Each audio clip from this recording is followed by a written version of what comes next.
Hello guys, and welcome back for day 3. Perhaps not the final day, but still an enormous amount of progress has been made, so why don't we look back and check what happened today.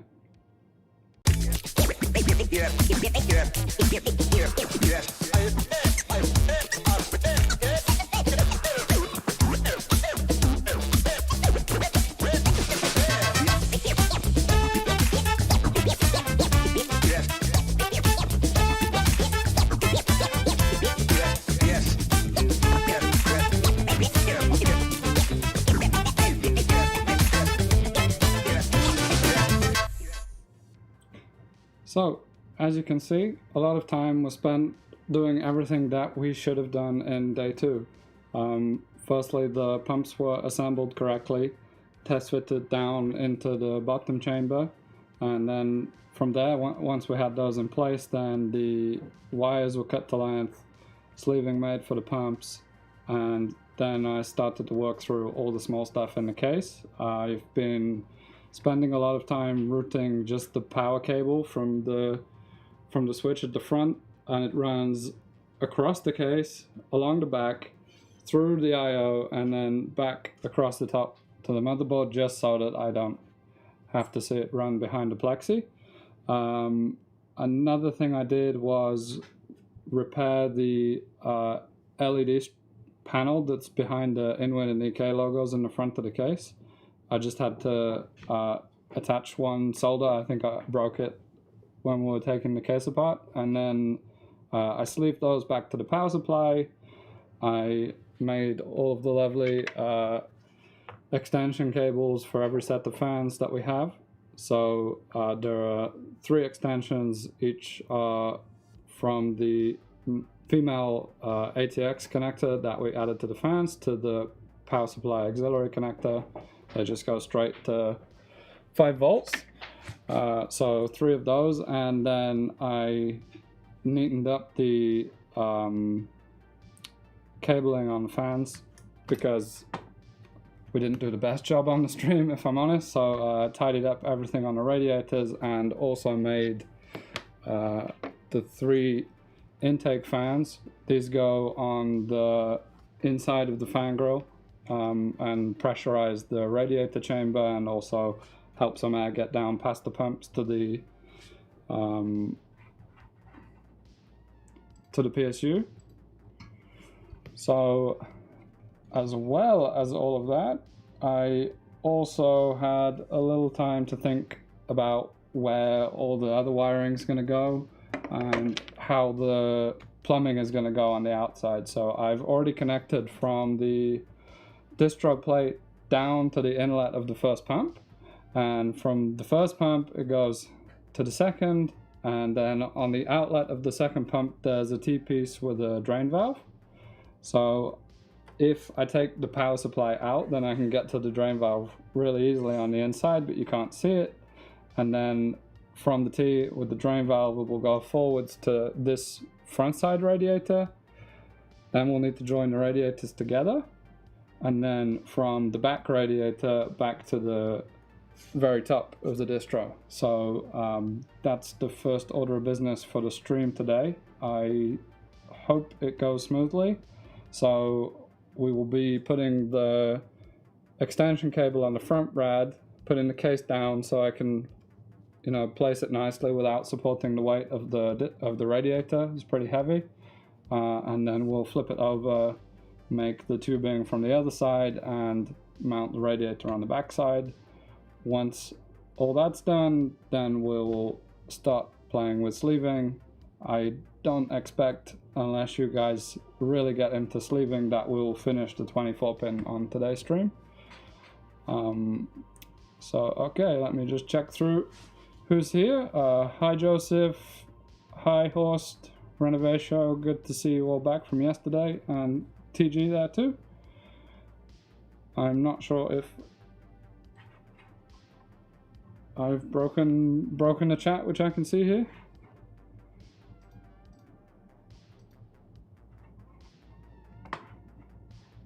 Yeah, TG, the last thing I see is you broke it too, and I think I broke everything.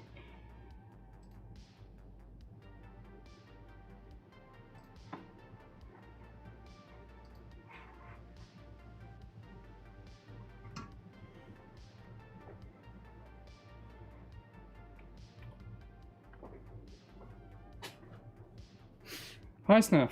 Yeah, TG, just one of the little wires on the LEDs came off. They're a bit vulnerable, especially when you're playing with radiators and pumps and heavy things around it. Hi, Joseph. Hi, Dreamline, and I'm just gonna say reality.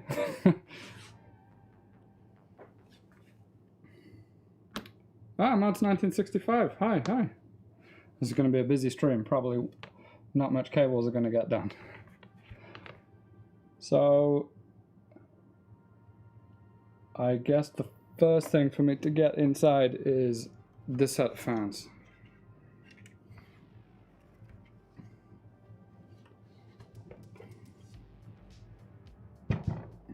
The build's already getting pretty heavy.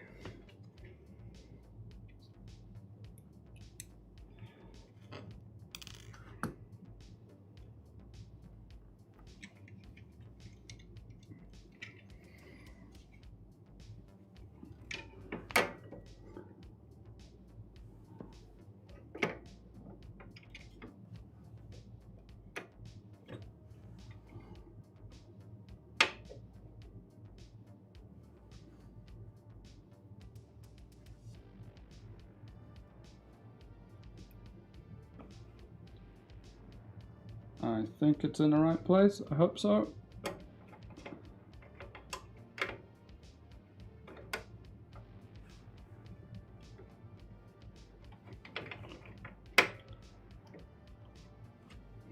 That felt good.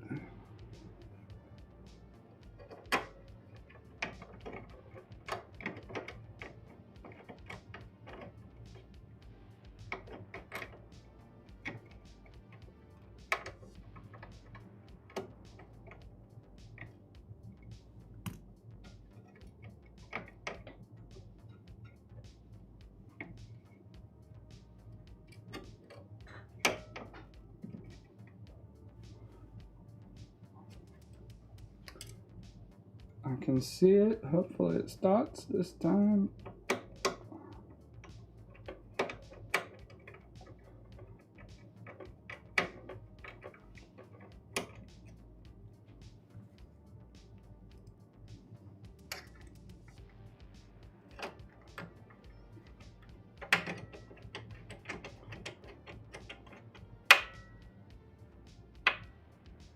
Hello, Canada as well.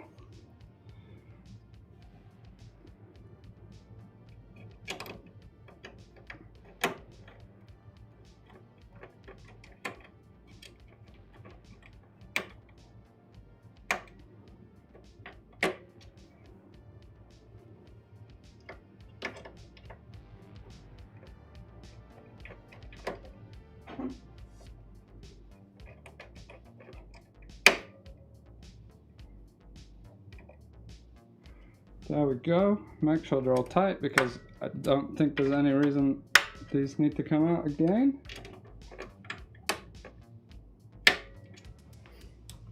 Okay, and I have 3 different length cables, so this one will be the shortest. It's closest to the power supply. It's gonna clip here and thread in between the pumps.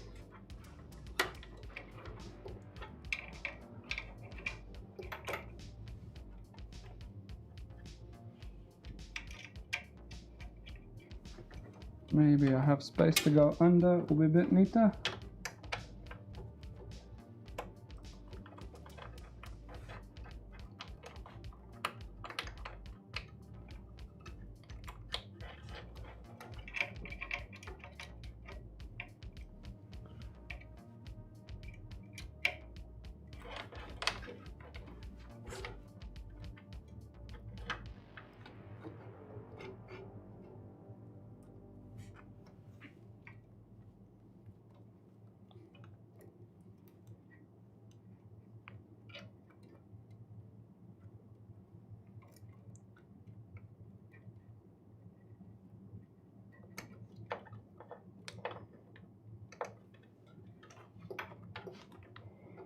Trying to be a bit perfect now.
Right. That's those fans in and plugged in. Let's see what's going on.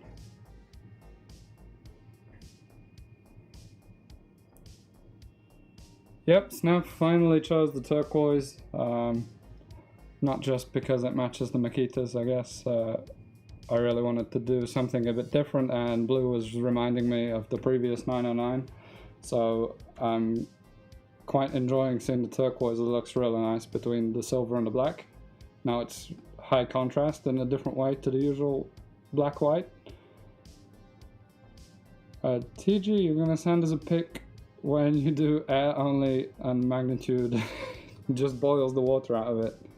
Yeah, that's one method. Yeah, the dual 480s definitely help, especially when you actually connect them. I just had to fight my D5 pump res with a vise and an oil filter wrench just to get the ring off. It doesn't sound quite right, Carter. I have seen it get stuck before though. Hi all, hi SA Mod.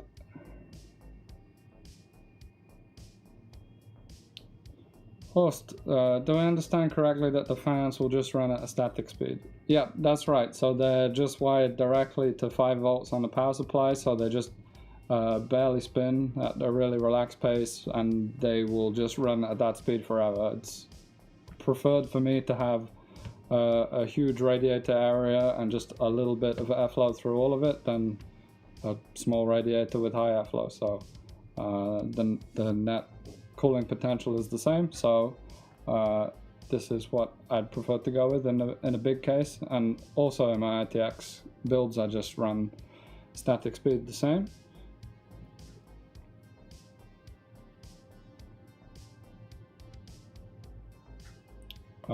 Francesco, hi from Italy, what's the tube material? This is not PETG or any plastic, this is metal. The tube itself is actually brass, and it's finished in the same satin titanium coating as all of our fittings. I also have the first satin titanium magnitude top and accent, that they're also both brass, so every silver piece you see here is solid brass with the plating, with the exception of the terminal cover, which is aluminium. Orion, hello. Yeah, Snap, the turquoise is completely unique for sure, and I don't think I've seen any builds with it yet. There was one kind of minty flavored build before, I think. Okay, let's get to fitting the radiator. I'm going to put the case down on its backside and put this in from the front. Then we'll flip it, connect the tubes, and figure out the other radiator.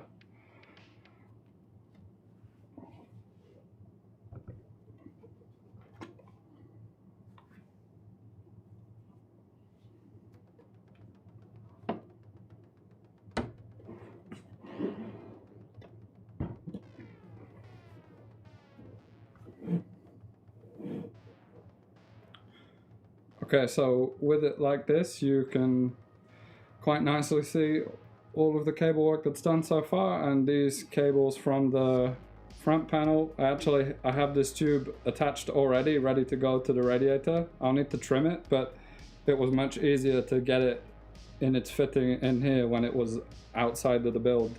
So this goes from the outlet of the second pump. The two pumps are in series. The back one, the one on the floor right now, connects straight from the reservoir, and then they join up and go out to this first radiator, and then I'll need to make some kind of loop to the second radiator. We'll see when we get there in just a moment. So time to drop in this rad.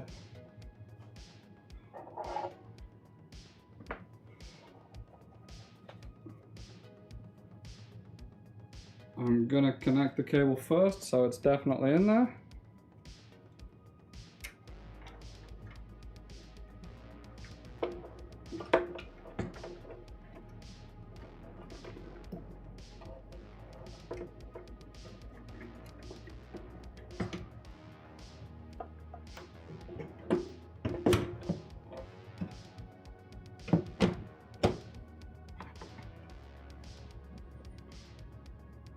Okay, that's it. Now I need the right UNC screws from the case.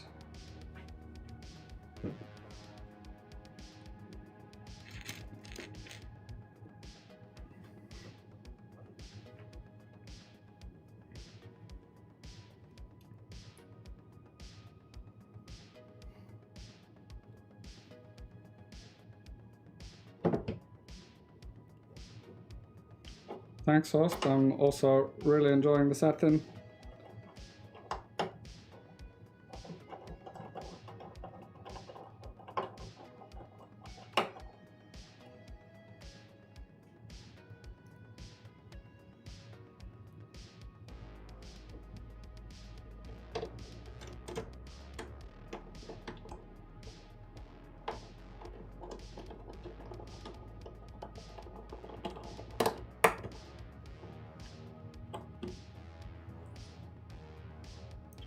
TG, yes, this is carbon turquoise. It's not XTC, it's just regular small MDPC.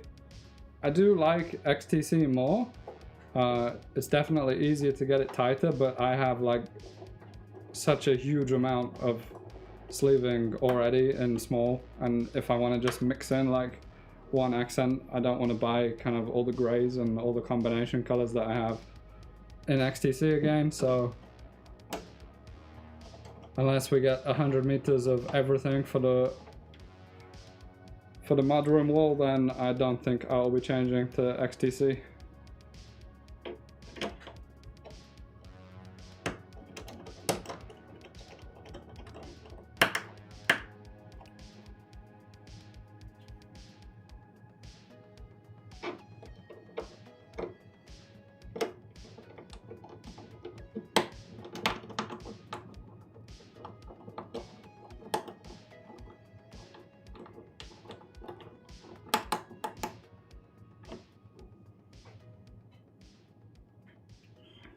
Two more to go.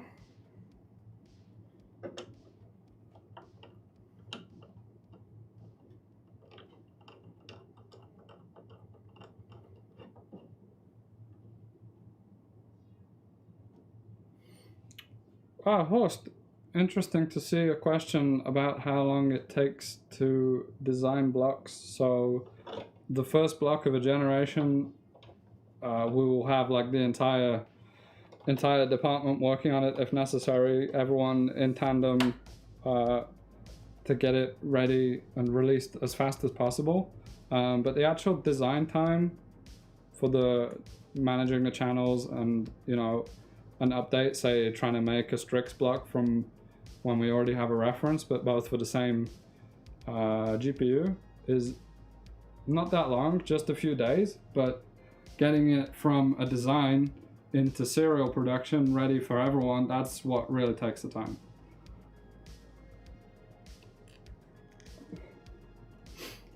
Yes, Joe, 100 meters of MDPC, XTC, everything.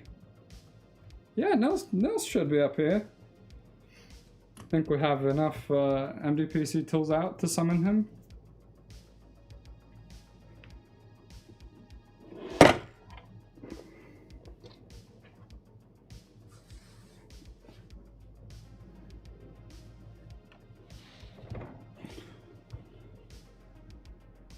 Okay, I guess I didn't think through how much hand space was going to be here to get the tubing in. This is going to be tight.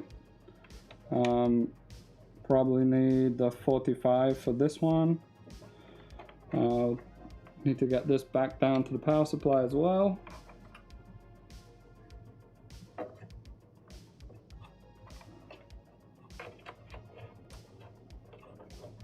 Let's put it through here. It's easy when you can see.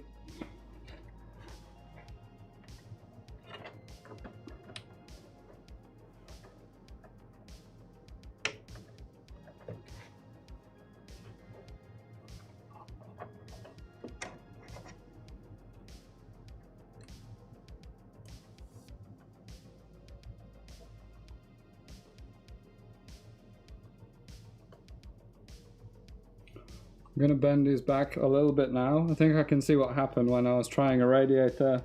It just came in and knocked knocked my wire off this LED panel. This is the one with the big heat shrink that I repaired, so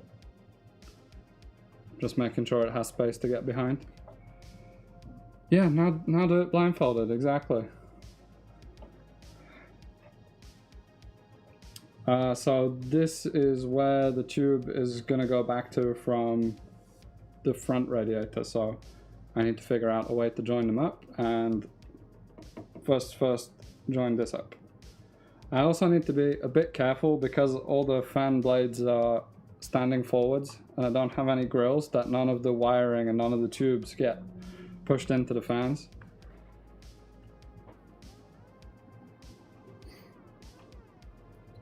Yeah, Horst, I mean, if you think about it, when we've designed the block, we've not designed it as an entire entity, it's just a series of parts. So let's say there's 6 new parts in a block. They all need to be machined for the first time. So the first supplier will make the tooling, produce the parts, it has to come back to us, first quality examine it, that it matches the drawing, then it's assembled, tested, and when it's approved from all sides, like it looks right, it performs right, and you know, there can be a couple of iterations to get tolerances perfect, and then enter series, make enough to make it worthwhile assembling them. We won't just assemble like one piece at once, so you know, we need to have a big stock that 500 come, 500 get put together and packaged and then ready to go. So that whole process, like end to end, is quite some time. Joe, what's the clearance between those 2 radiator fan assemblies when mounted? So in between the front set and the back set is about 110. So there's a good amount of space in the middle and more than enough room for the interior fans to breathe. They don't overlap much. This case is hugely wider than the 909 started.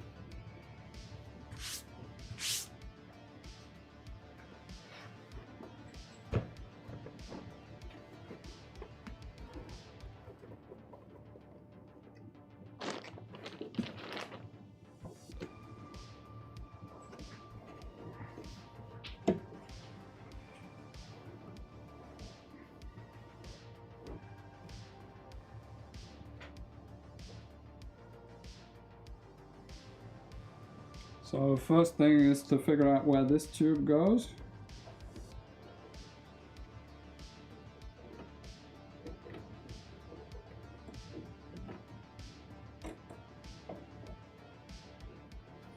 It's gonna be easiest for me to go to the back with a 45, but that might make it hard for me later to get the next one in.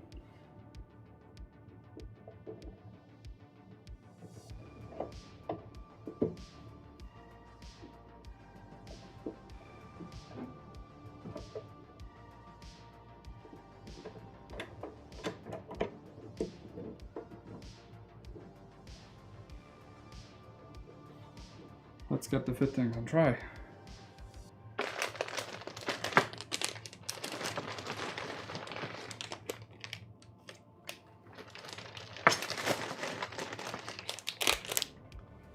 So everywhere in the outside of the case, I'm using black fittings, STC 1016s for the ZMT, and 45s and 90s as needed.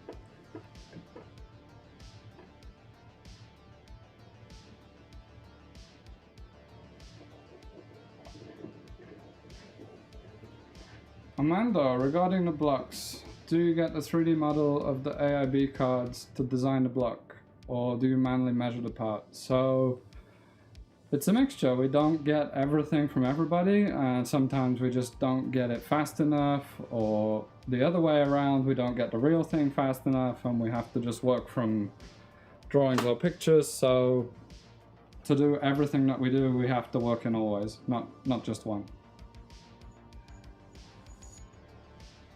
TG, why the quantum tote bags have the rip notch when you can open them? I'm not sure. I think maybe they should be the other way around.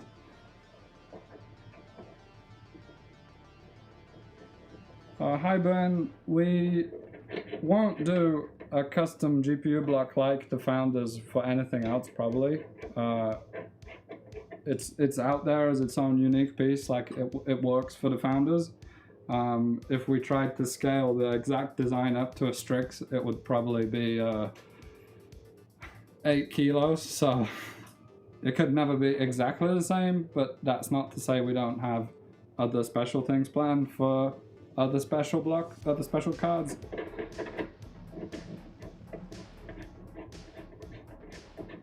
Thanks Dreamline, it's getting there.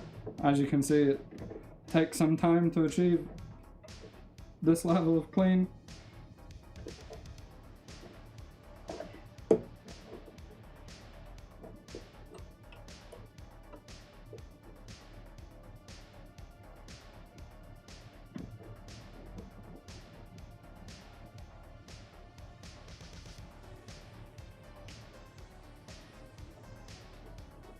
This is really tight, but I think it's going to work, and that should help, so I will sacrifice my fingers.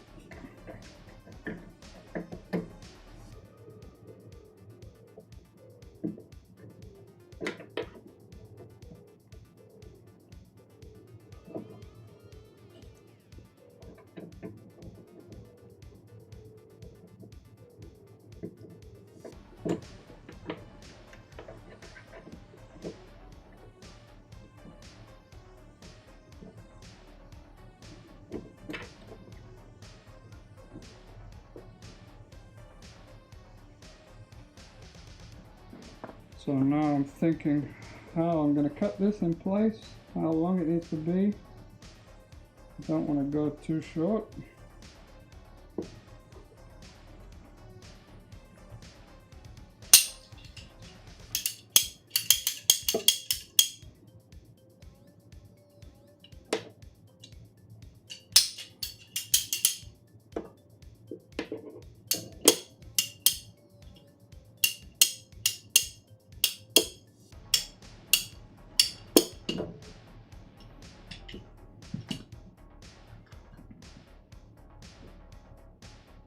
Yeah, ZMT sacrifice ritual begins.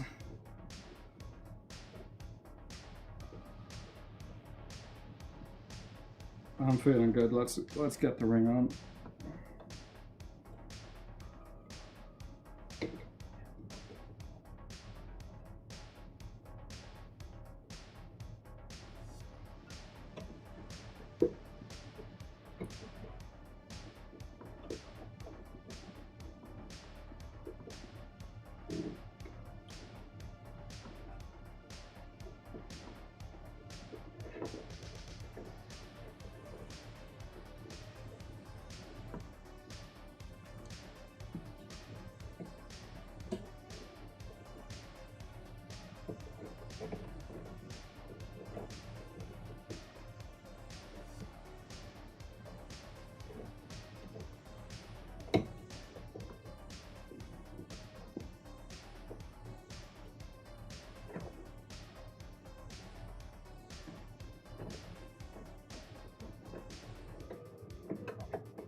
I think it's there.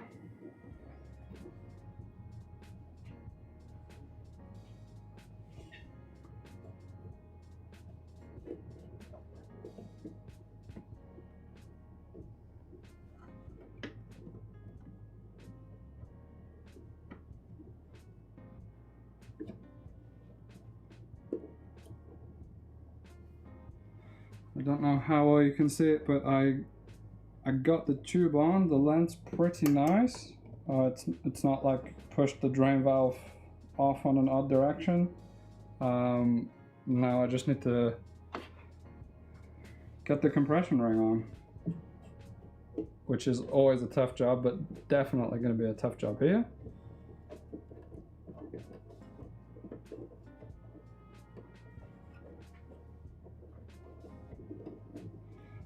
Ben and Snaff, what are you guys planning?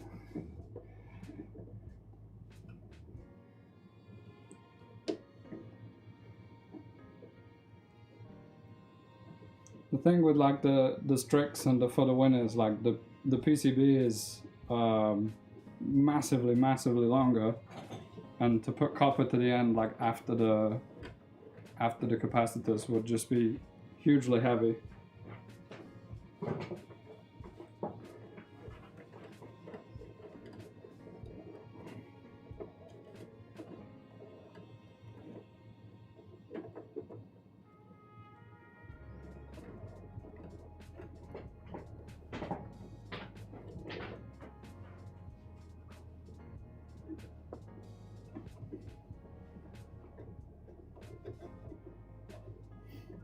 Justin, hey, welcome back.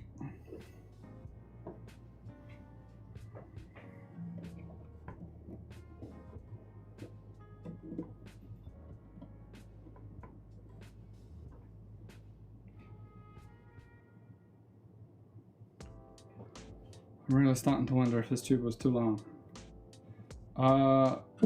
Mammoth, this is the 909 EK. This was a collaboration between us and Inwin. It was released about 2 years ago. We made 200 pieces and this is the last one.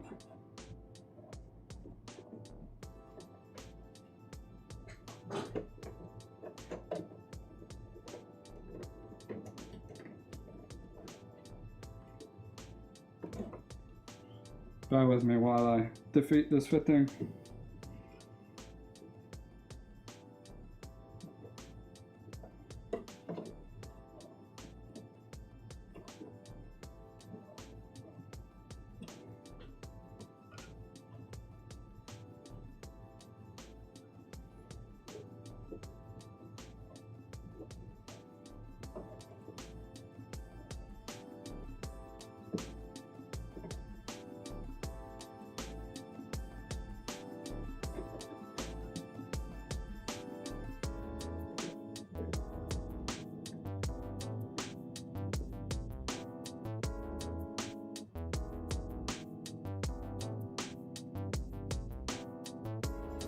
I think I got it.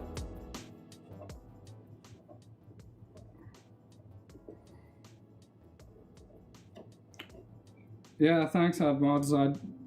To get here and do a compression ring, I'm in between a fan and the wall of the case, so it's, 40 millimeters space.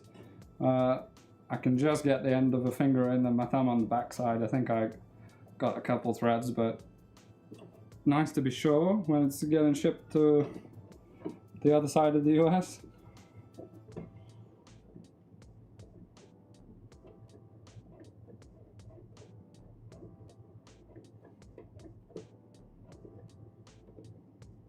And now we've killed it.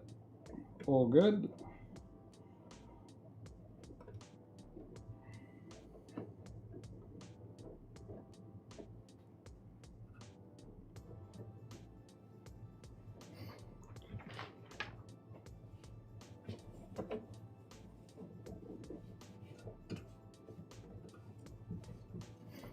Okay, now we need to start thinking about how this radiator is going to attach. So ideally I need to make some kind of loop from this bottom port that goes up and to the same port on the front radiator, and then I'll have one long tube from up here where it returns to the distro back down to the front port. So I think this one's pretty straightforward. I will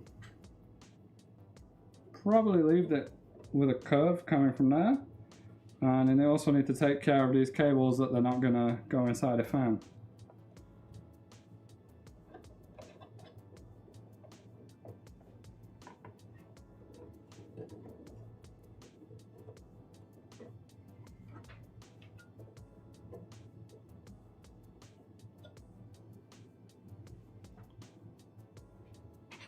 So, some more tube, I think.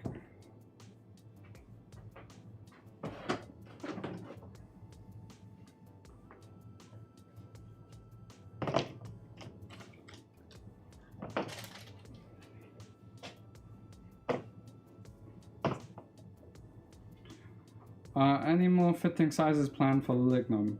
I don't think so. I think we'll just stick to 12 because the wood must be obviously a lot thicker than just aluminium, and they do have the aluminium inside, so they get really big and they probably wouldn't fit the lignum blocks, so that would be a bit foolish to have bigger ones.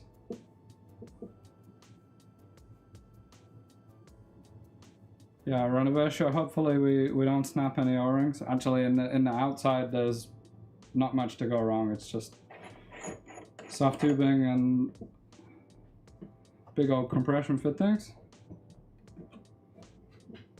So we'll have one tube from here, and then it's going to curl back into this radiator. So I also need to think, how does it get there? Because it won't fit through here. It must go around this way. Even,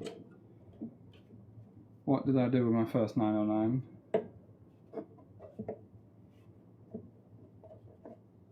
Can fit over the top. So probably around that bracket like that.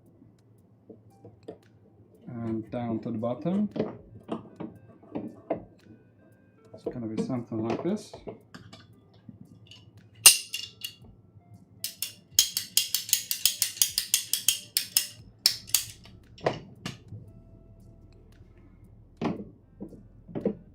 Yep, just enough ZMT to get the job done, host. And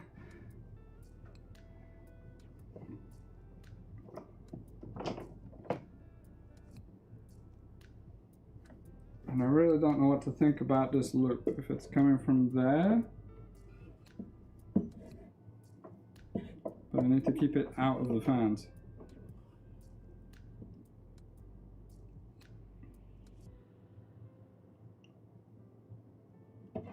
Let's see.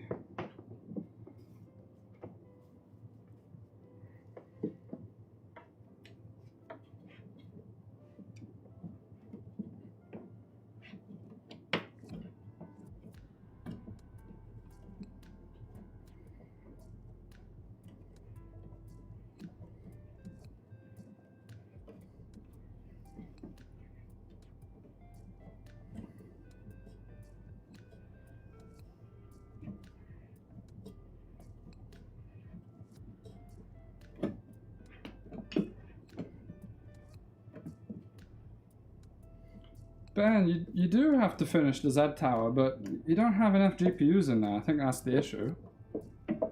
That beautiful motherboard and two little 3090s. Come on.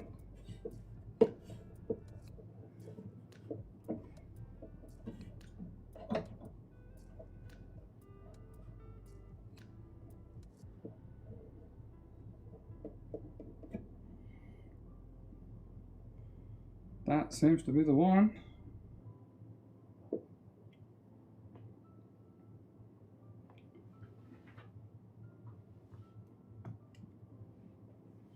And two more.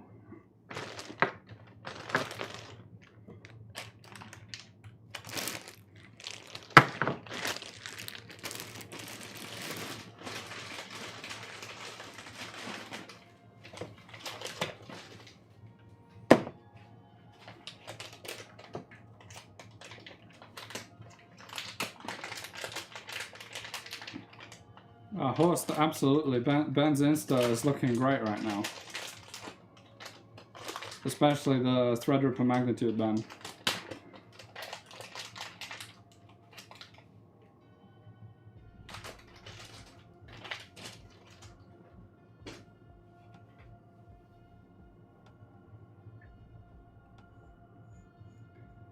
Troy, of course, that's absolutely true. I think you can probably watch my hair grow on the time lapse.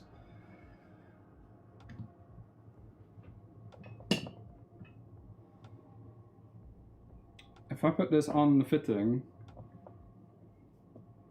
Then I won't need to put my hand in there.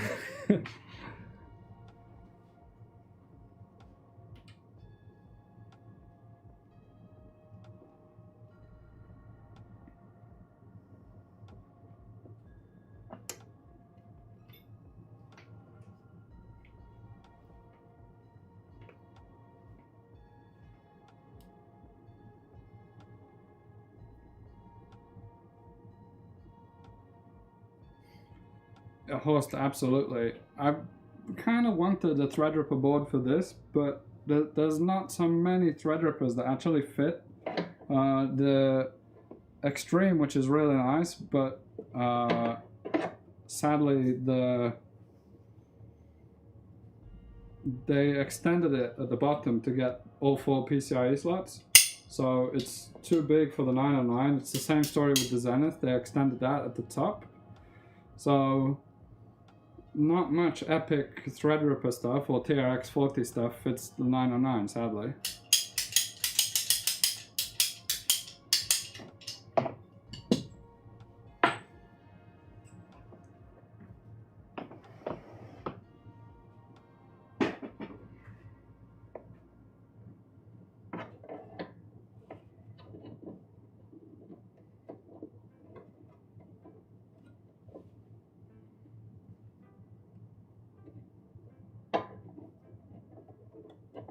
Yeah, this sounded easier than it is.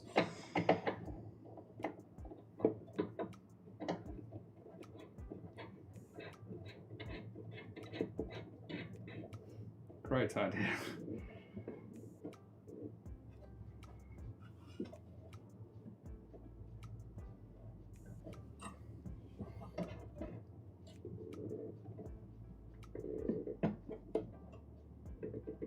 Yeah, I'm kind of sad I don't have more GPUs, but I was told that the 6900 XTs don't support legacy Crossfire, although they will support DirectX 12 Crossfire. When the API allows it, I kind of only want to play GTA 5, so wouldn't be helpful to add a second. Maybe for GTA 6 I can get another 6900 XT, although I'm sure there'll be many releases before that ever comes out.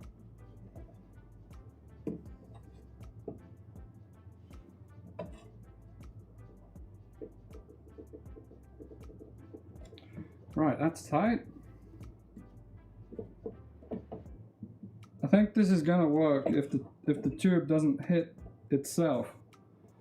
That might be a bit tight and stays out of the fans, then it's fine.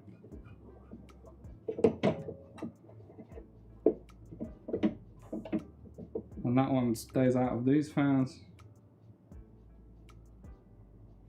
Maybe safer that goes under.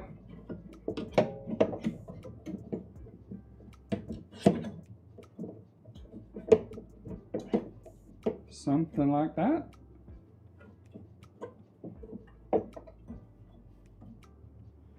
Good.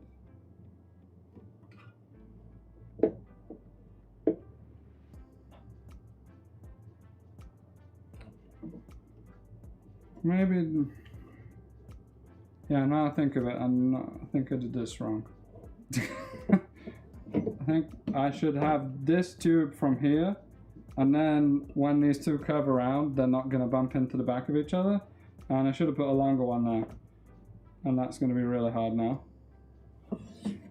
But let's do it for peace of mind and being wrong forever.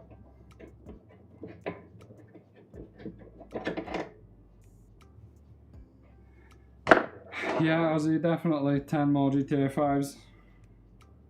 Gotta get the most out of it. Is anyone developing DirectX 12 Crossfire? I've not really known anyone to promote it. It definitely didn't die at 1080. You could do good stuff with the current NVIDIAs. You just need to get the platform equally as fast as two 3090s. I did a really good job putting these in.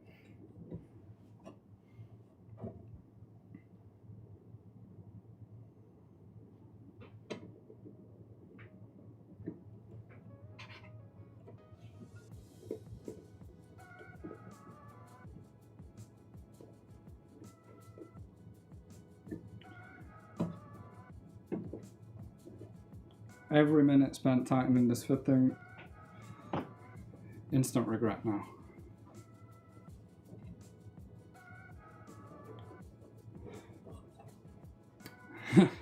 Actually,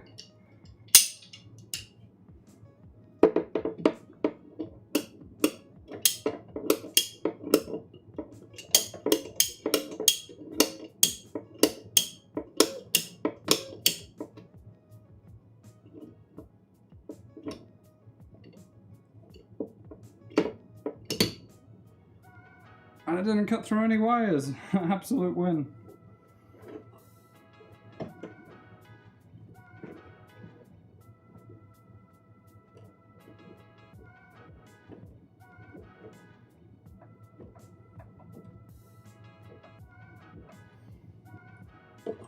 The last time for SLI was a 980. I still have a build with quad 780 Ti's that I'll never take apart. That's just epic. I wish I had quad 3090s.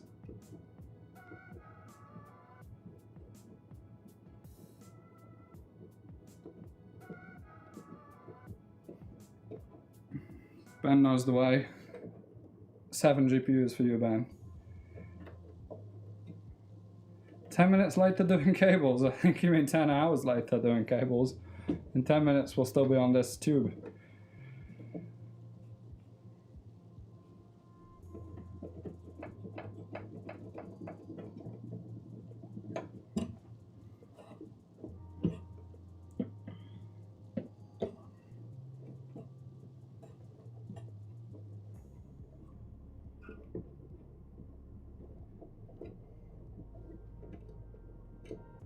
Thanks, Nui. Yeah, Joe, absolutely. Lightning with the 4780 Ti's is still at home. I did get rid of my Pro Duos though.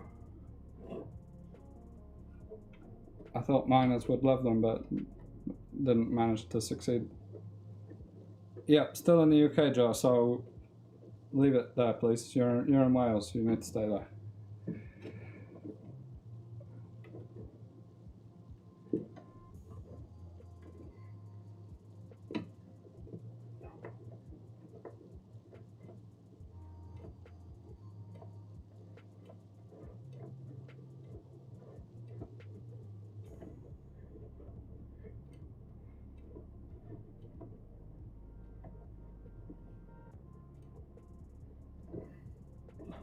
It's coming, guys. It's coming. This is definitely the hardest work of all the streams so far.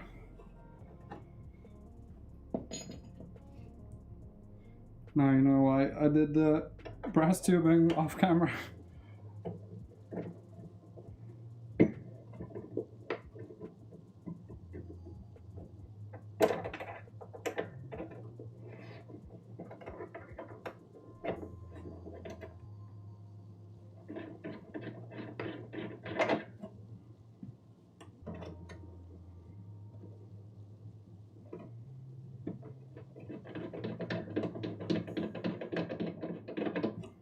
Okay, it's out, it's released, and now I can move it to the back side next to the logo. I just noticed that I lost one of the fittings from the radiator. There it is. There it is. Good spot.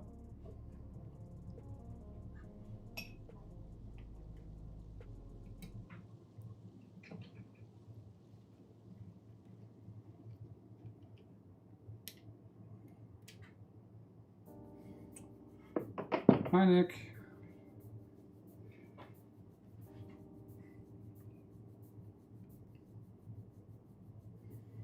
Yeah, absolutely, Joe. Then we'll get it ready and bring it downstairs for you. It's only 50 kilos of Parvum and Silverstone power supplies.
Okay, that's back in the red. Now I need to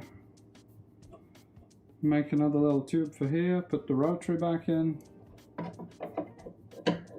Troy, no one talks about if English is your second language. English isn't my second language, I'm English. I only have one language. I'd have a hard telling you all the names in Slovenian.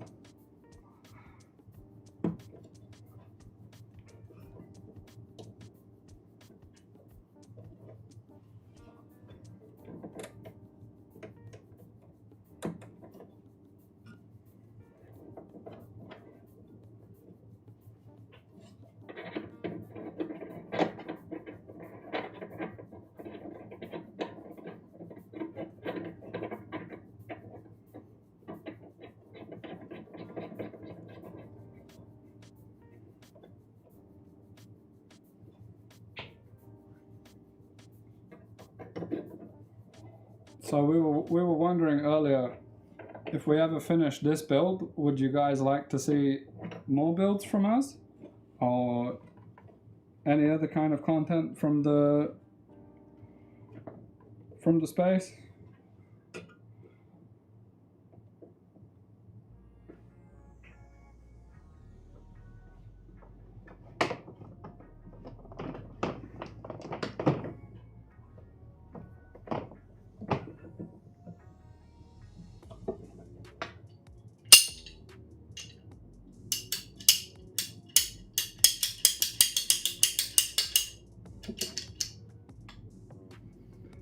Joe, my Slovenian's not doing great at all, to be honest. I know that this is a ventilator, not a fan. That's about it. The Slovenian for ZMT is ZMT. Or ZMT.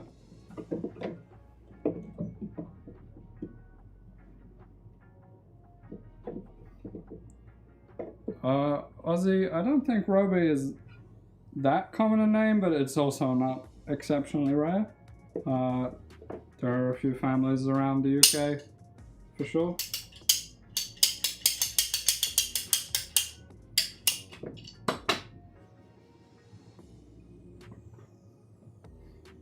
Aussie, glad to hear that you like the builds.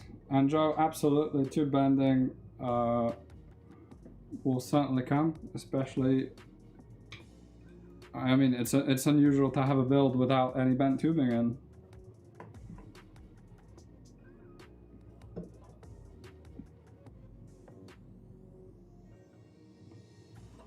I can lose a bit more.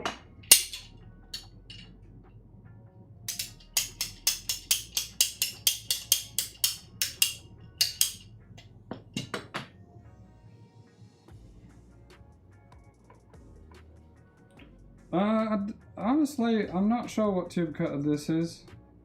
I just stole it from the R&D office on the way through. Rothenberger certainly gets the job done. I'm pretty sure it wouldn't stop if your finger was in there.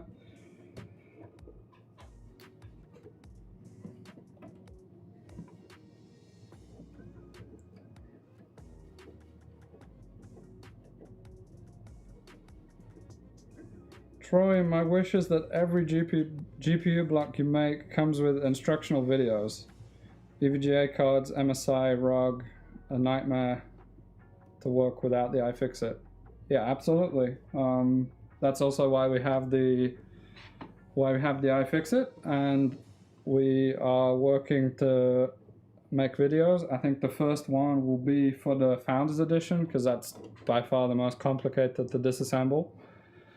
And also help with like active backplate installation, because that's like a new thing that not everyone's used to yet. So we certainly get probably the most errors with active backplates at the moment until people get familiar with mating them together, or we change how they work mechanically. So yeah, it's on the way.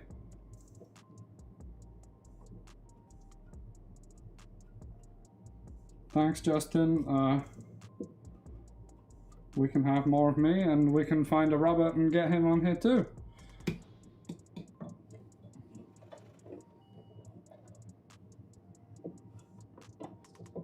We'll also be doing like a tour of the room, so you guys can see what we did, like how we set it up, and a bit of what's going on behind the scenes, what equipment we have, what we're playing with here. So subscribe for that, and we'll keep you updated.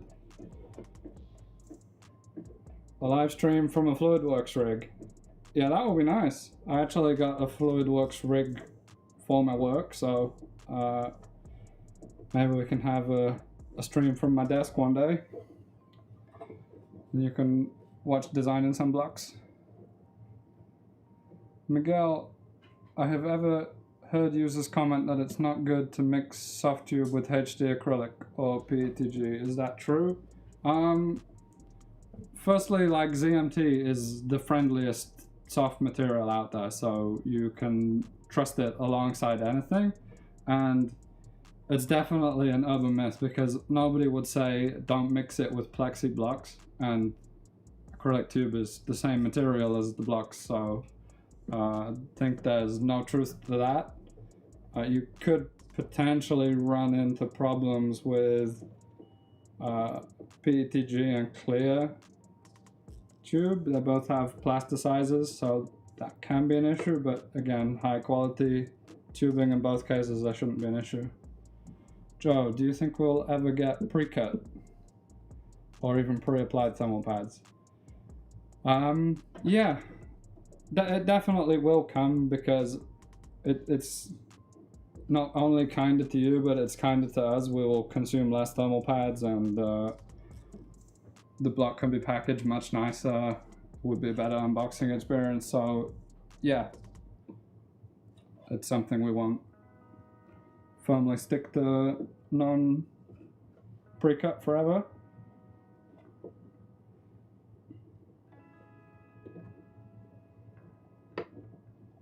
No problem, Miguel.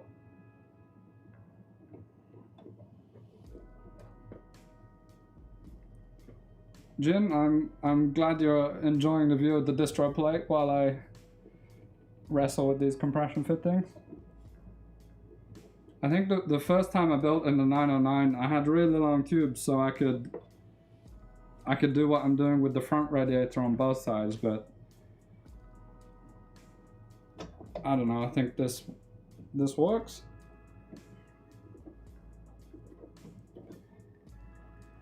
This compression ring is really tough, though.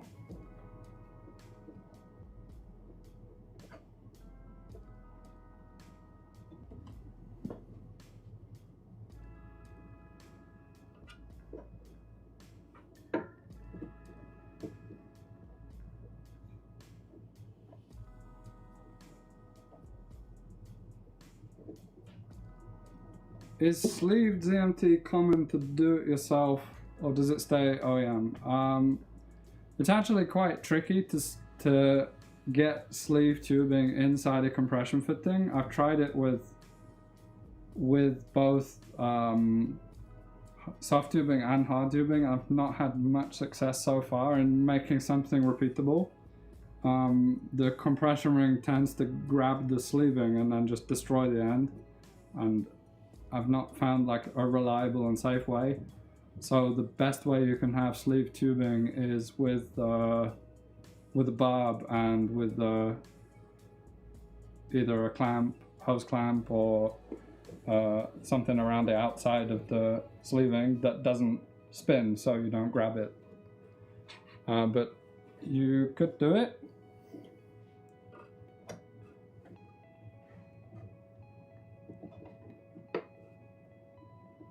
I hope I got this tight.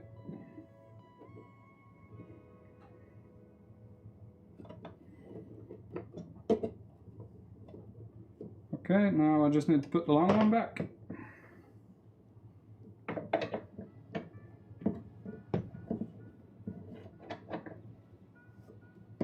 Out. Out.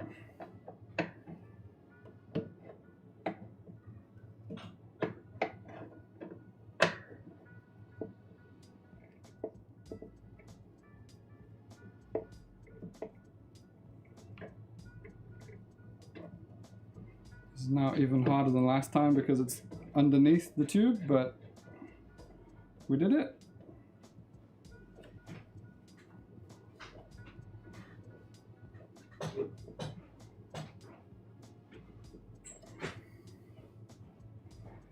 We did it, great. So now everything's looking a bit better. I'm still not sure about one compression ring here, it looks a bit loose.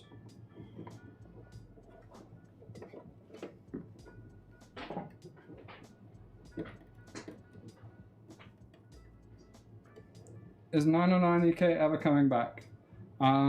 Not exactly like this one, Philip. We won't just make another run because it's not fair to everyone who had it and everyone who bought it as a limited edition. So no, we won't just duplicate it, but yes, something else certainly will come back.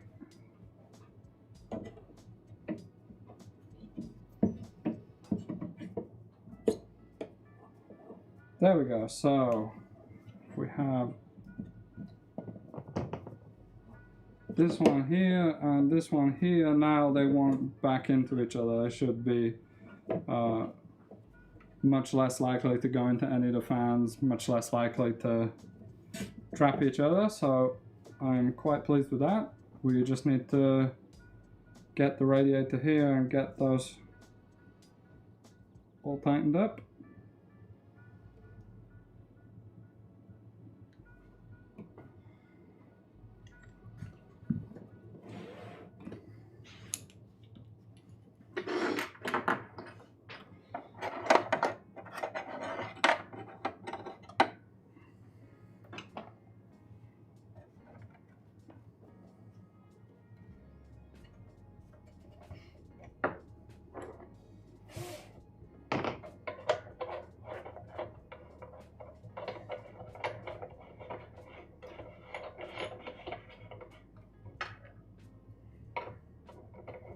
So this radiator is going to go directly opposite the first one. They'll both exhaust from this chamber, and the three fans which you see in the middle pressurize the chamber. So that's basically the most efficient layout you can have radiators, because they both get their own fresh air, they don't share any air, and they blow all of the hot air away from the case. So best for dust in this odd open case, and the best for performance. At the same time, we also need to put the cable through.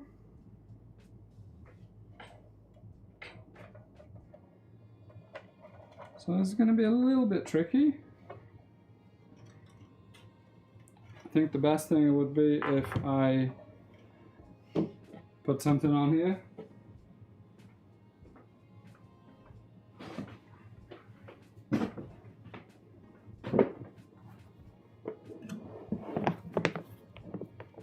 EK mat's back.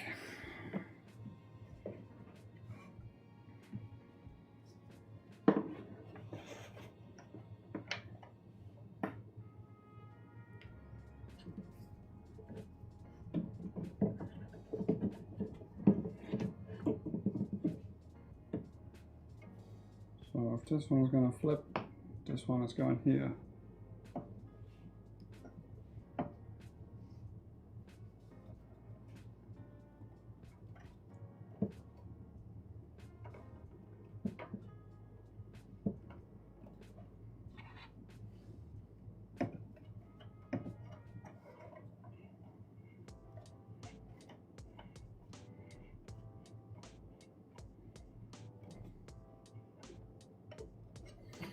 Yeah, Troy, definitely trying out a few motherboards. Water never hurt them, so long as it's dry before you turn them on.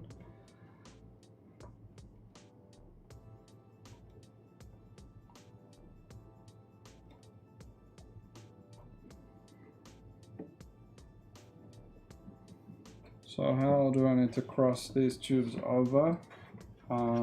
This one's gonna go in like that. This really wants to go through the middle to there.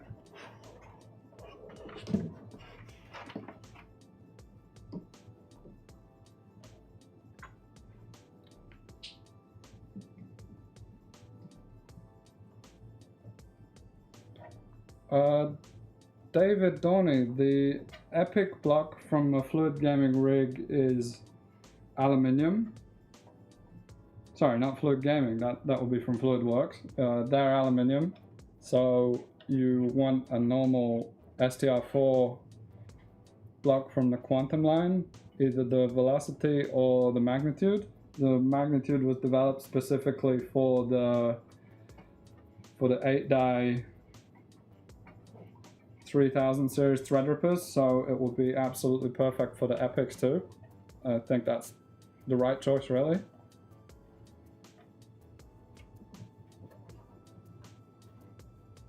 If you want it to be a bit more industrial, you can always opt for the full nickel magnitude, so you get brass top just like the one we have in this build.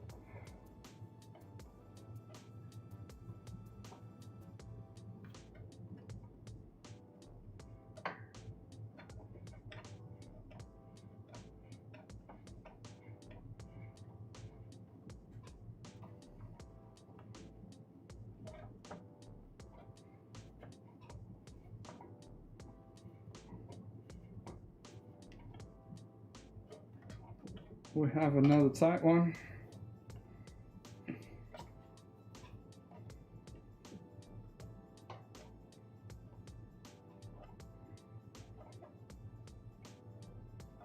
But we made it.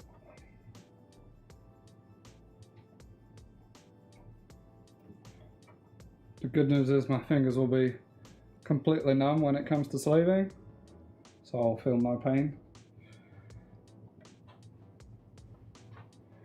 Right, now we need to make sure that the tubes are going to go around. I'm not going to break the wire off the LED panel again, and the fan wires go through into the case. So not too much. This could be a tricky install, and that's why we have the case lying down, so I'm not trying to hold the whole weight of the radiator at the same time.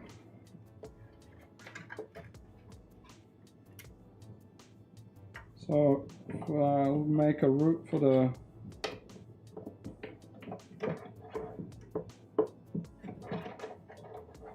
cable first of all.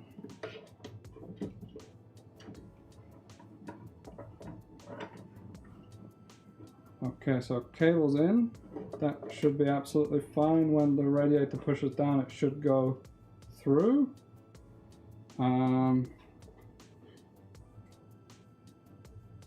Or maybe it should go behind. That's fine. This needs to go at the top. I need to make sure this goes up, otherwise it will get trapped between these fans and the radiator, and this one's just going to coil inside.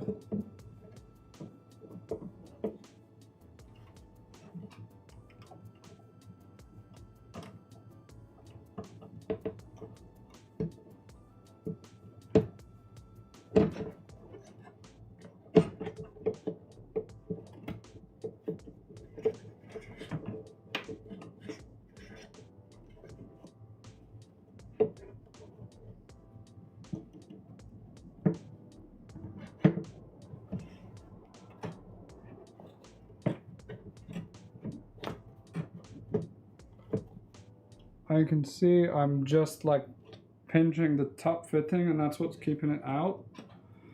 So I'm gonna need to like trap it behind something at the top to get this in.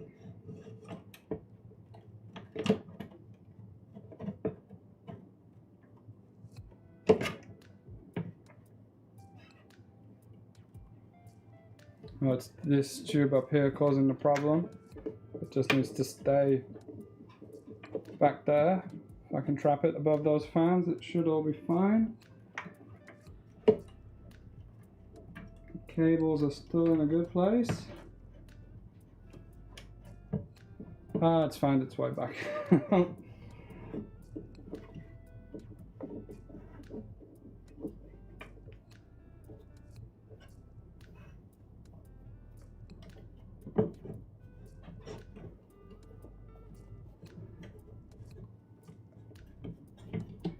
Every time I move the radiator, it jumps in.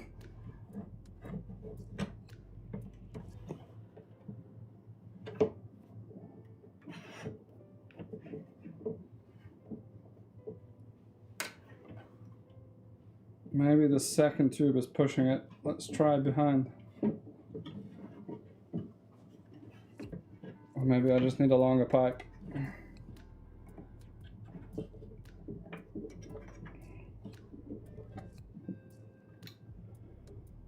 It does fit at times, but I think a longer tube on the back is going to save the pain of scratching up the radiator or the case.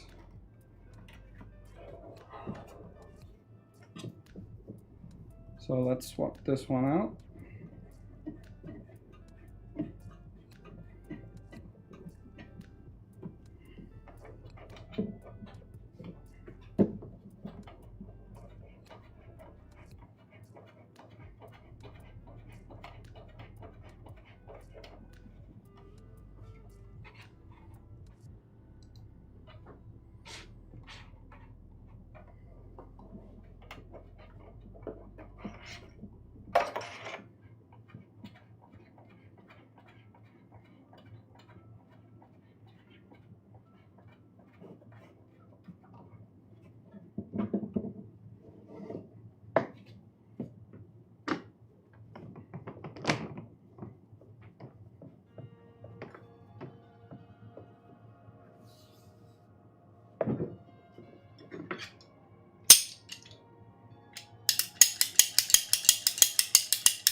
I think that little bit extra should make all the difference, especially if I make it so that its natural curve is pointing down.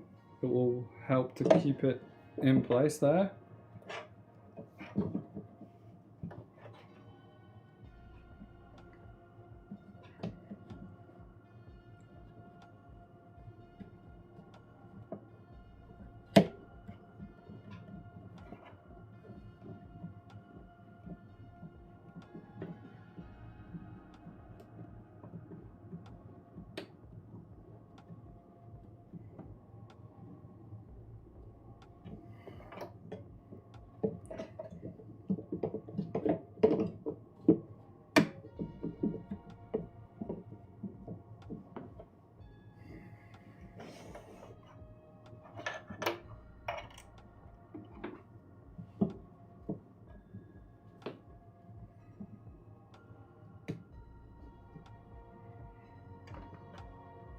Carlos, yep, this certainly is a big rad. It's our biggest X series, so our biggest 60mm thick radiator. I believe in the next year we will be adding an X560, so it won't be the biggest for much longer, but right now it's the one.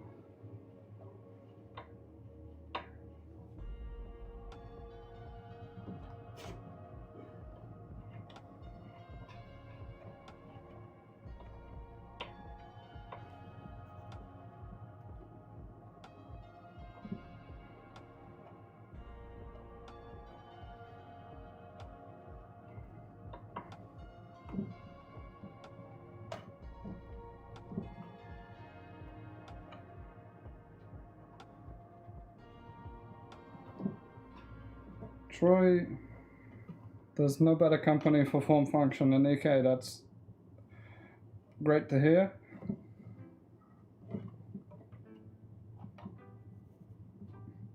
We definitely have a long way to go in the next year. Lots of products to come.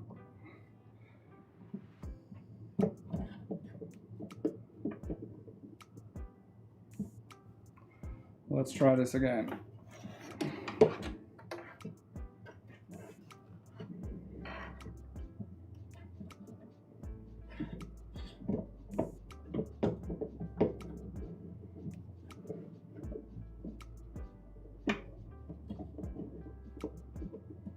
So this troublesome tube needs to stay flat at the back, up the top, and then we'll be okay. Last time, every time I put the radiator in, this flew out.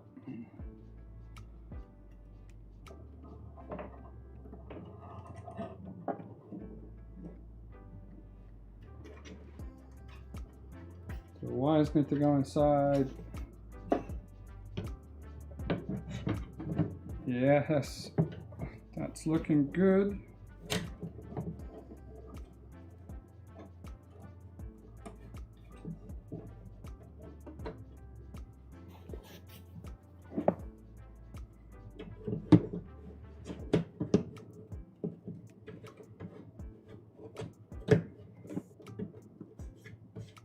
Looking good. Let's get some screws in and then I'll see what I can see from the front. Check that that went well.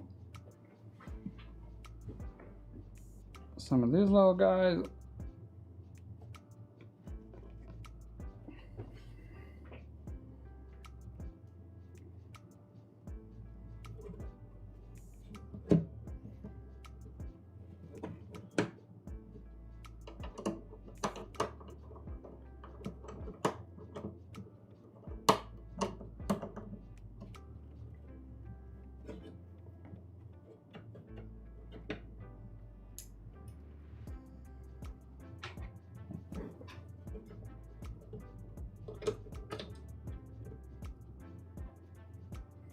Plus, yeah, the X560 and all the new SPX series will be Matrix 7 compliant, so that's the next one along and the new biggest.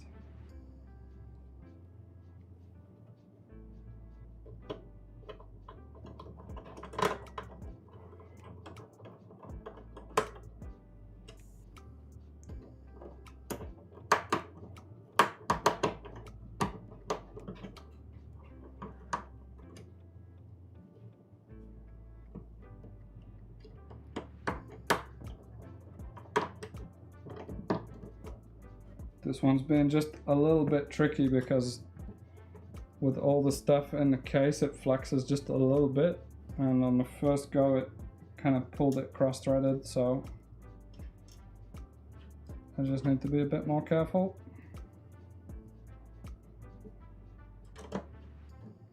No.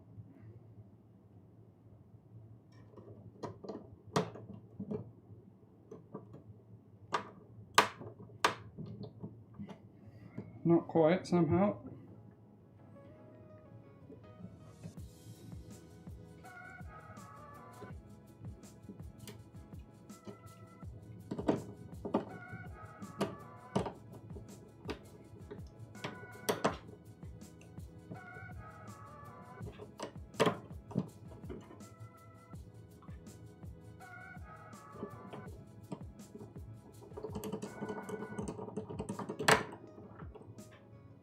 Perfect.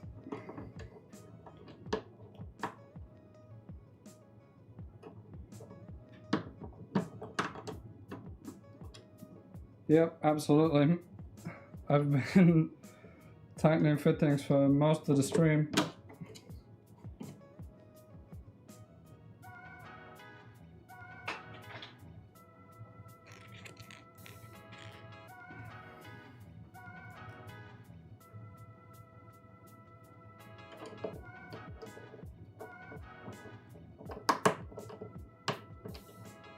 Let's leave that one for now.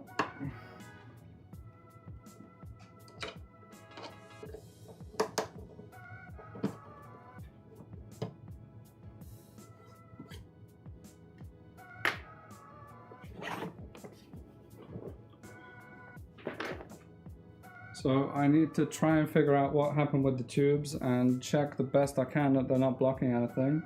But there's not many places I can exactly see.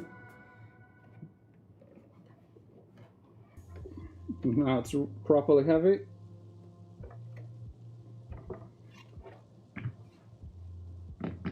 Maybe I can power on the fans.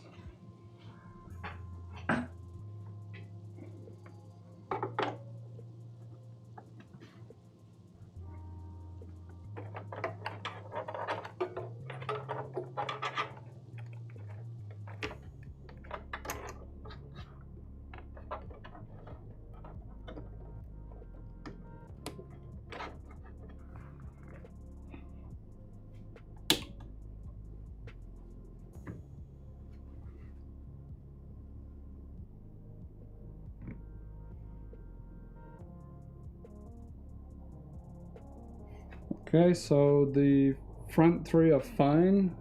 Now I will look through the radiator to see if any blades are stuck. This is really dense radiators though, so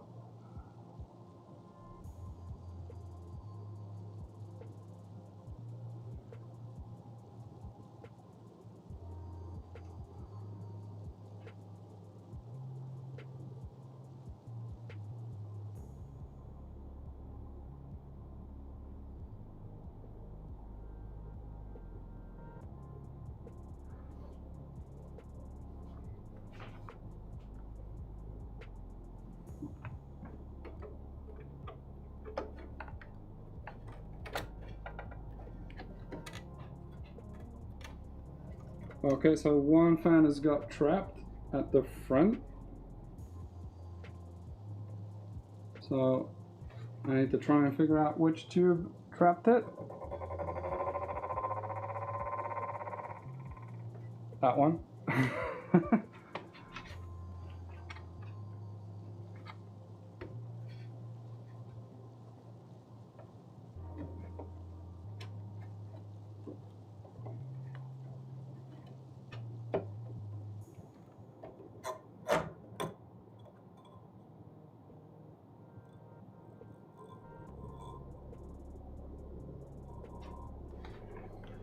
Everything's running now, but I can just hear that it's really close to a tube, so I'm gonna take the rad back off and have a close look.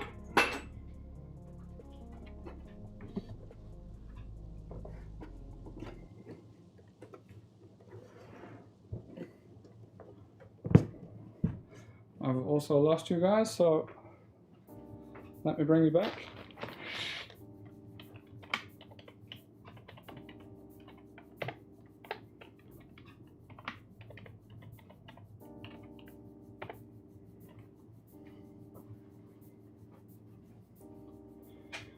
Jin, waiting for the day that the whole PC can be oil cooled inside SFF.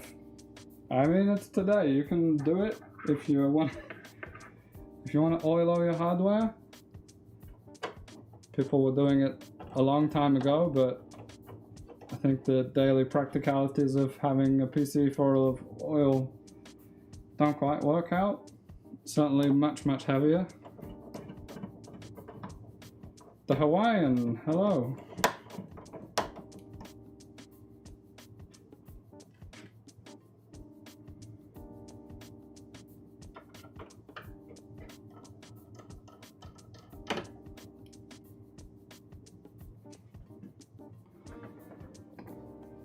Let's get this back in case I need to put it down.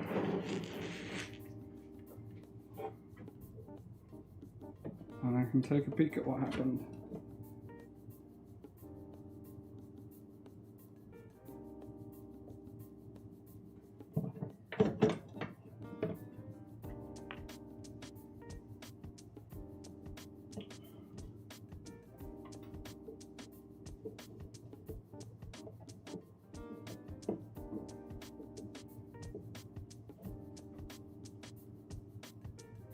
Doesn't look like any serious problems, but it could just be that the tubes didn't quite slide past each other and they got pushed down in the wrong place.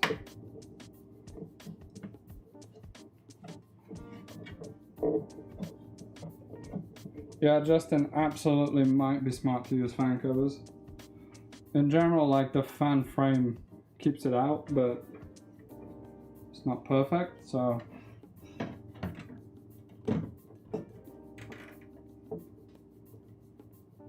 now I've plugged it in, I don't have enough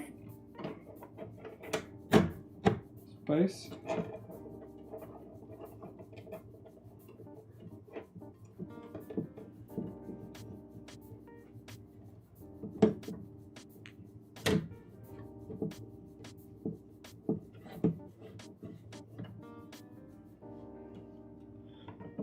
Felt better. We'll see if it was.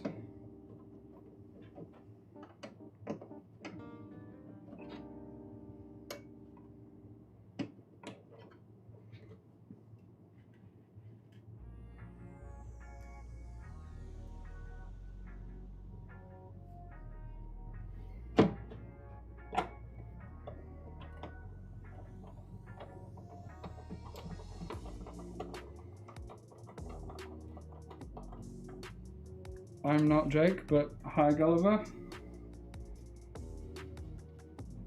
Jake is there too.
Okay, let's repeat that to be safe. Have another fan check.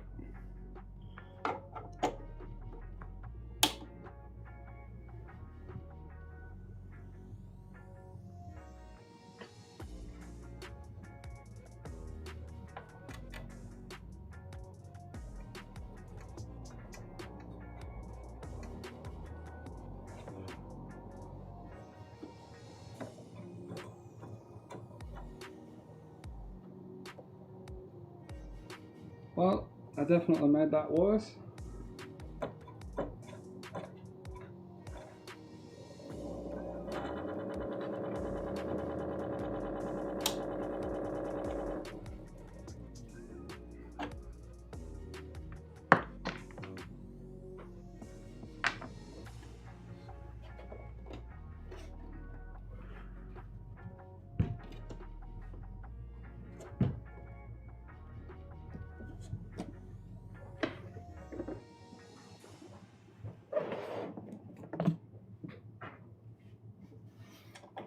Let's try for the third time. I saw in the chat someone said put a clip through the tubes, and if I can find a place to do that, that's absolutely the thing to do. Maybe I can cable tie it back to a fan just to keep it out of the way.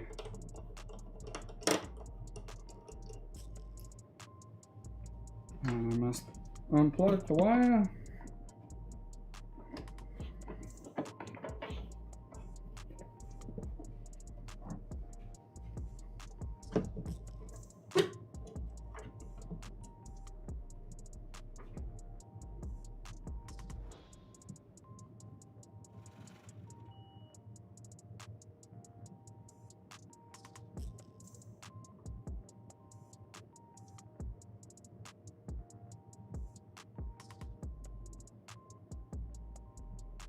As I can see it, it's not that tight.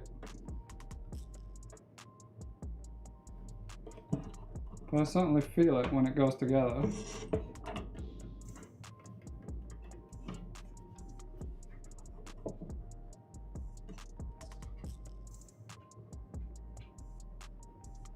Yeah, I can also see now which tube was rubbed by the fan.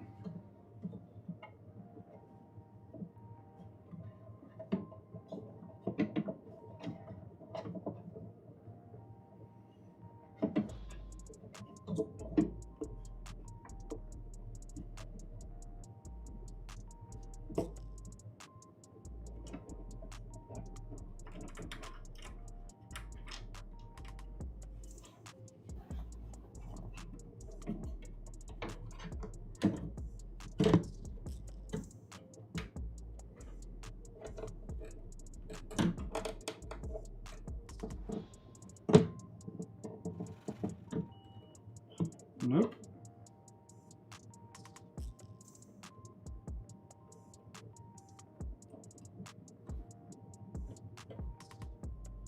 I think the tube which we made longer is now about that much too long.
So 4th or 5th or whatever time we're on now, hopefully that's the one.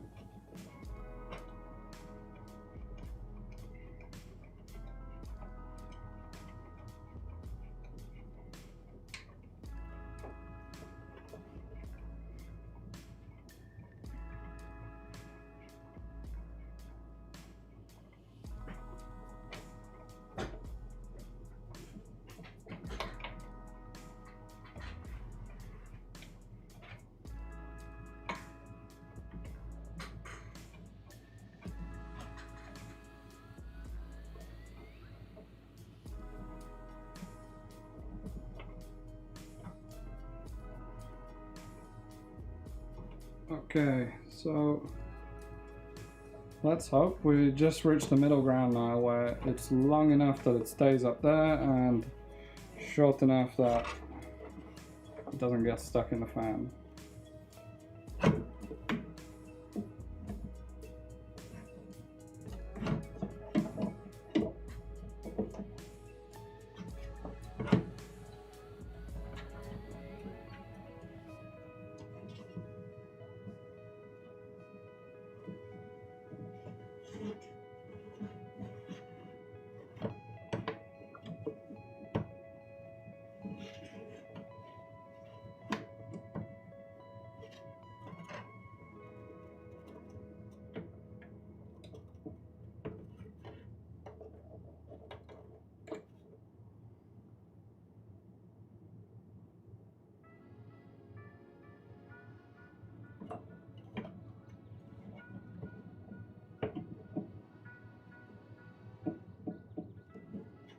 The bottom end is great.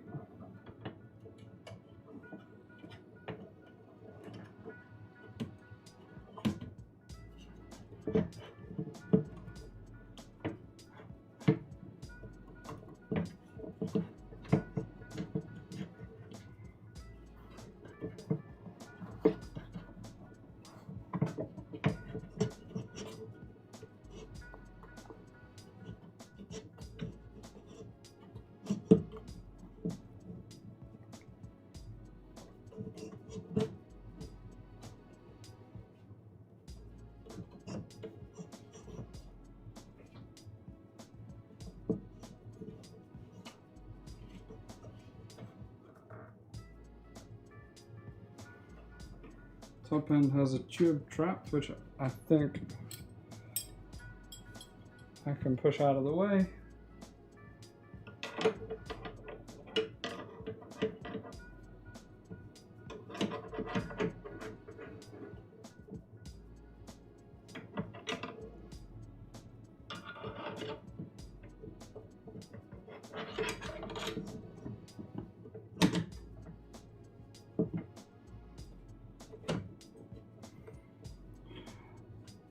Well,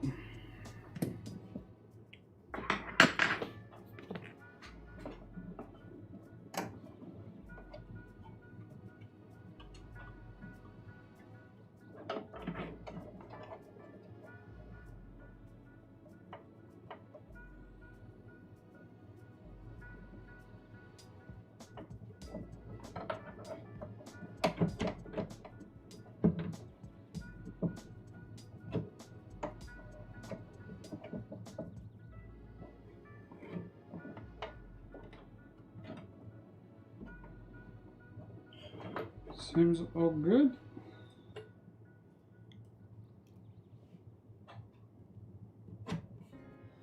Sorry if I'm not responding, I lost the chat and I don't want to lose my workflow on this because it's terrible.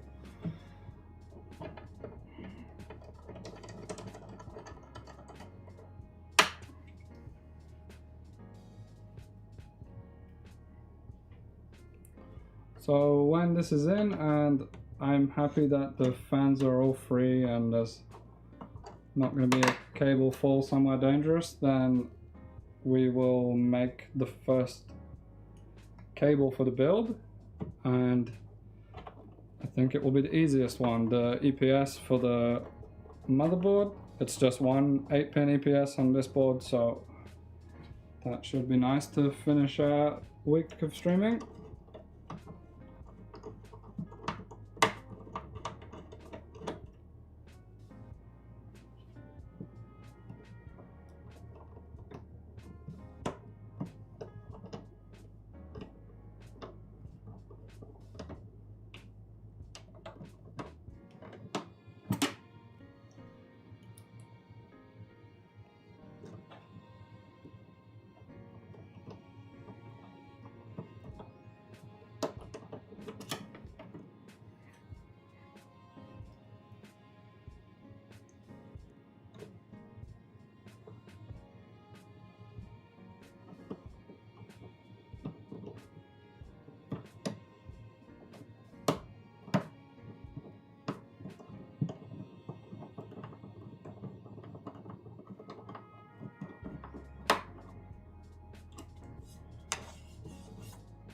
We'll get there with all those in the end. For now it's secure.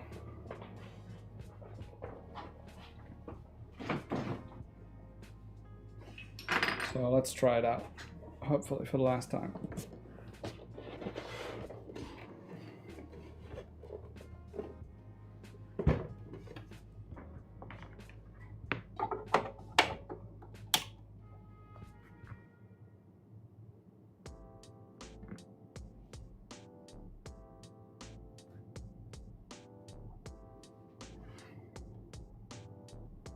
Yeah, I unplugged all the fans, of course.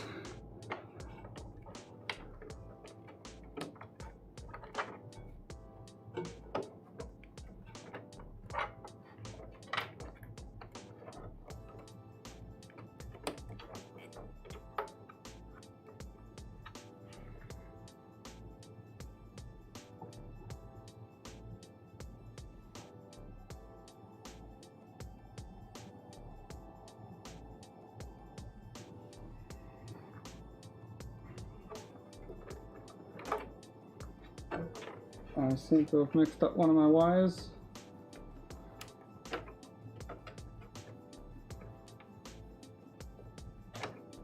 I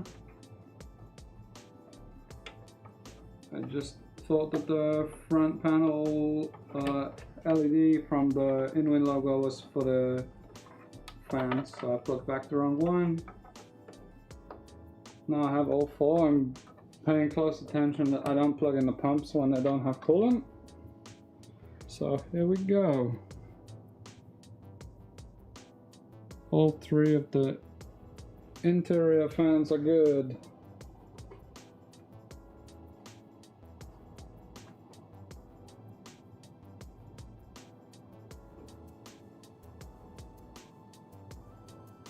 And all 8 radiator fans now spinning freely. So let me catch up with where you guys are at in the chat.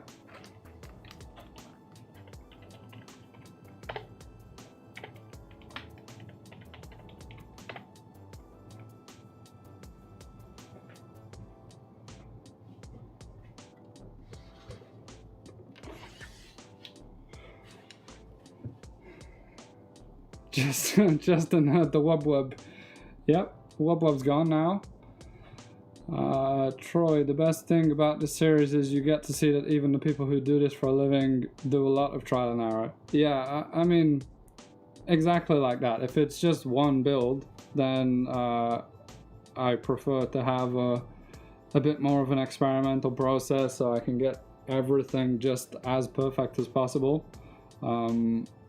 It's never right on the first time, it's never perfect on the first time, and I think like the cleanliness and the obsession in the result you end up with, it really just shows how much persistence you had throughout every little tiny detail and process. So absolutely it can take some time. TG, yep, the ZMT smells fantastic, agree.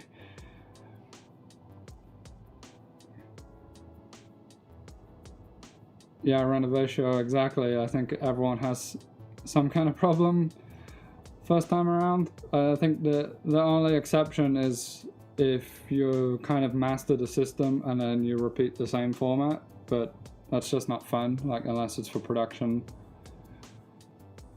I think the problems are what keeps it exciting. Yeah, like Jake says, the EK Fluid Gaming pre-builts had all of the panes worked out in the beginning. Horst, when torque screws to match the torque fitting now? Oh, good suggestion. It would actually be really nice to have a whole bunch of custom screws inside the fitting line. I think a few companies like toyed with custom screws in the past, and it's a nice modding accessory to offer.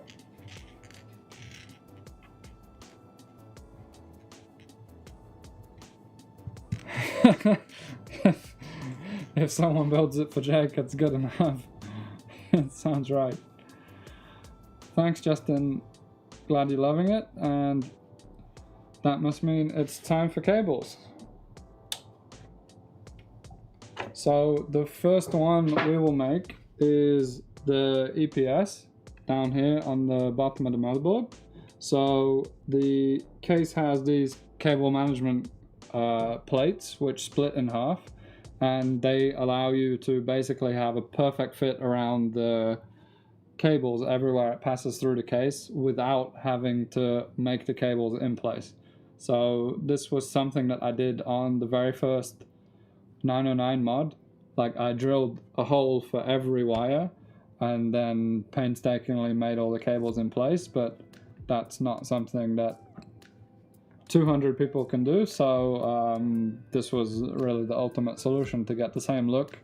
And it's really nice because it also gives you modularity. Like, you decide where you want to put a hole for a 24, where you want to put a hole for just an 8-pin, where you have like 2 8s on the GPUs and everything like that. So they go first through the distro plate and then over here through the floor of the case directly into the power supply. So I will measure one wire, put it through the whole thing all the way to the power supply, and kind of figure out if I need to make it curve, if I need to give the cable some shape, or I can just make it a straight cable and then train it in position. That depends really on if it always curves the same way. So if a cable makes a circle, then the outside wires need to be longer, but if it will flip and cross and it will turn left and then it will turn right, then everything evens out and the wires can all be the same length. First things first, I'll find the EPS from the connectors. So that's one.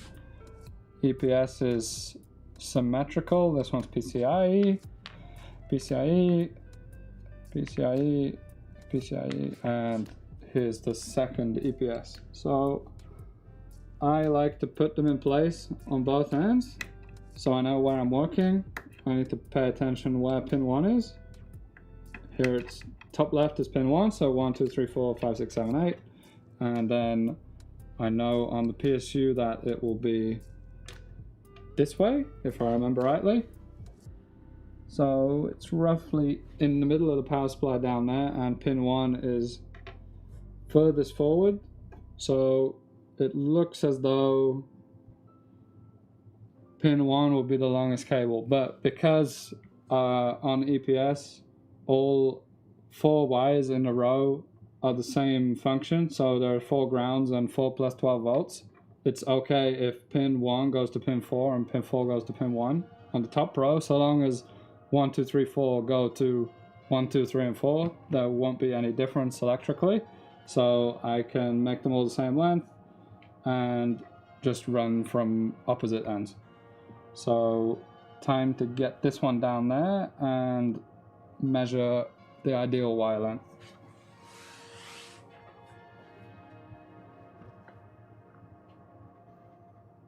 The EPS is right in the middle of the power supply, so I don't expect you'll be able to see down there very good.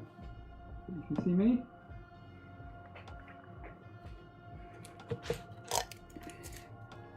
So this is our wire. This is 15 gauge.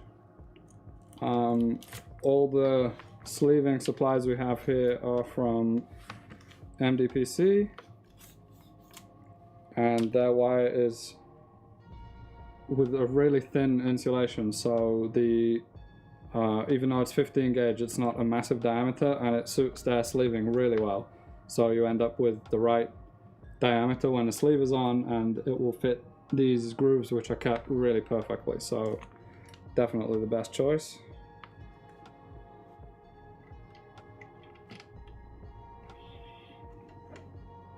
So first went through the distribution plate, and now it will go through the case and then into the PSU. I will give it some space to make nice curves, and finally have a nice curve back into the connector.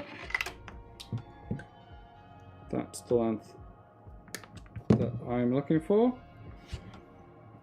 And one other thing that we'll pay attention to is which way on the crimps go, because you can see the cable has a natural curve from where it's been spooled for so long, so it's easier to work with it than against it. Trying to make it bend the opposite way will take forever. So because this curls down nicely, and it will make a really tight curve that way, but it would be a messy curve if I tried to flip it, I will put the crimp so it faces up, and that way it will face the right way in this connector. Actually, it's down.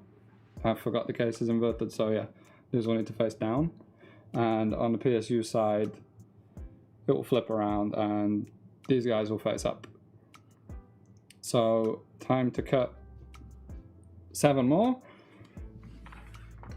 It's best that they're all cut from the original, everything matches. So I'll try not to swap wires when I cut one, otherwise I might keep making an error and the 8th one will be much longer than the first one.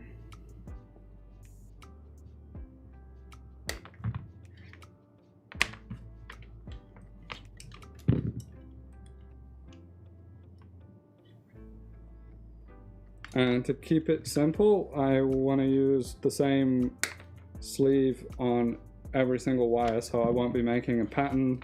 I'll just be making everything in carbon turquoise, because I think since it already has like 2 colors inside it, it looks pretty good as a solid color. If I was using like a bright color, I might break it up with grays or blacks or whites or whatever work with the build, but in this case we don't have any like dramatic patterns or stripes or anything going on with the build, so I will keep things clean with the cables.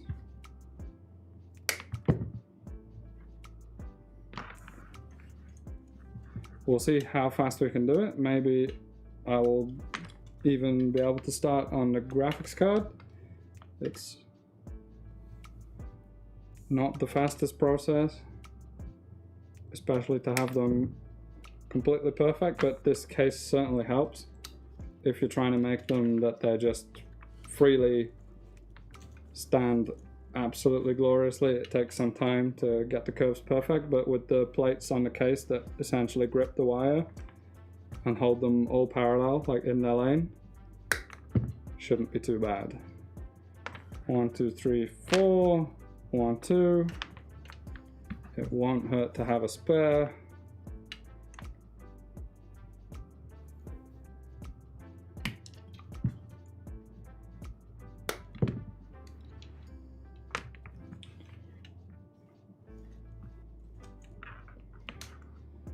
So now we have 9 done.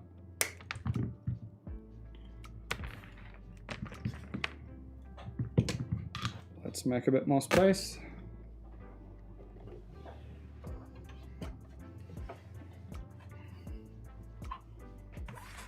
Okay, so with the wires are cut, we'll remove a little bit of the insulation. Tools like this are really neat because they take off a consistent amount, and consistency is the most important thing. To get a neat parallel cable, all the wires, each individual wire needs to be controlled the right length, and if you strip the end differently every time, you put the crimp in a different place every time, and then they're all random.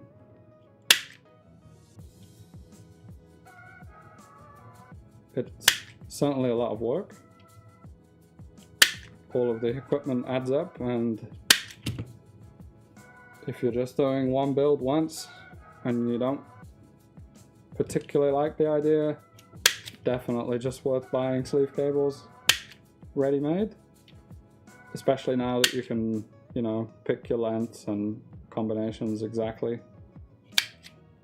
how you wanted it.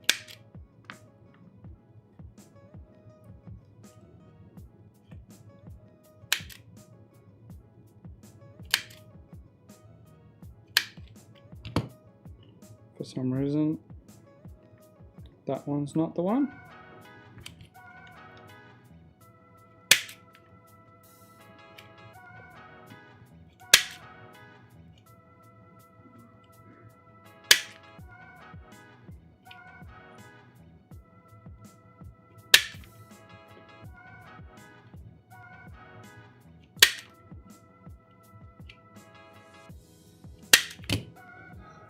Let me just bring you guys back.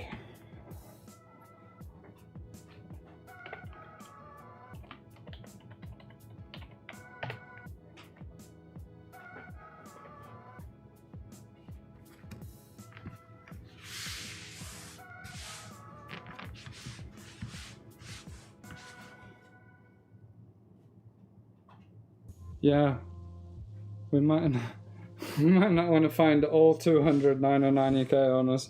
I know a few people aren't too, some very privileged people.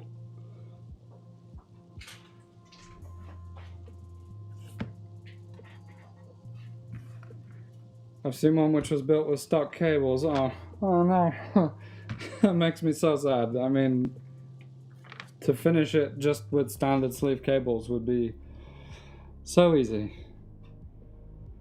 Right, so next thing we'll need is crimps, 16.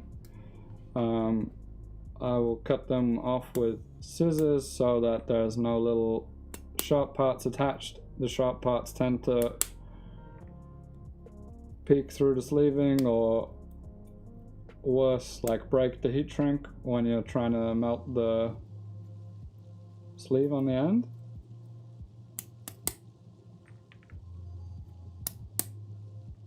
Ian, great to see you. Where's the 8? Yeah, no 8s, mate.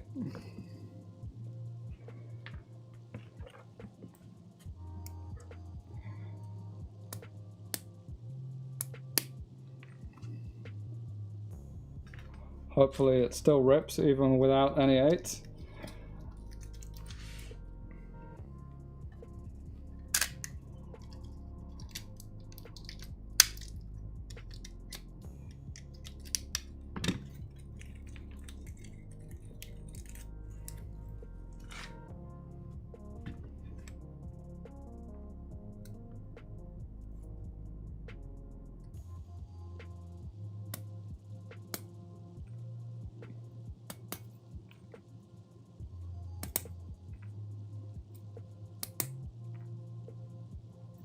I've not been counting, but hopefully all of these should be enough. Definitely going to need some more tomorrow. Pack in the 8s. Where am I going to put the 8s?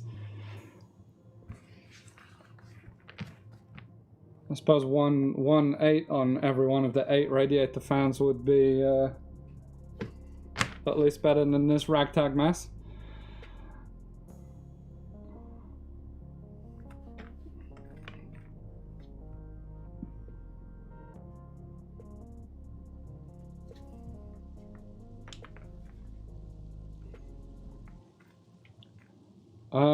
I've honestly not turned this board on ever. I've not tried the chip at all. I only had one sample because now I'm a peasant basically, and I just got the first one I found on Amazon. I hope it clocks quite nice. It's a 5900, not a 5950, but good enough for Farm Simulator right in.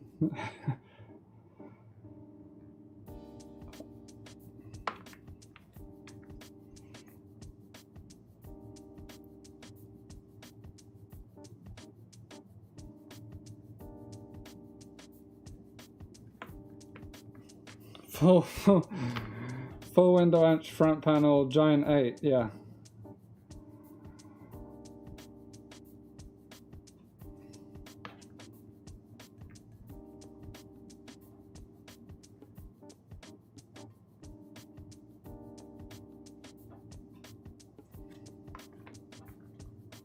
Yeah, X570 dark, that'll be a great start for the 8s.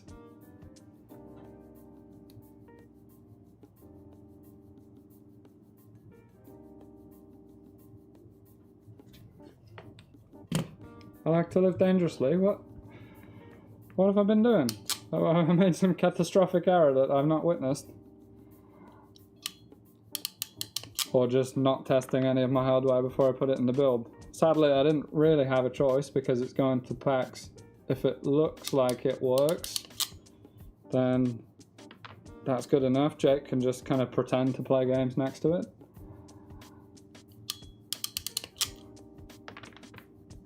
We can strap him like a nook on the back of a monitor and he can say it's this PC. No one will know.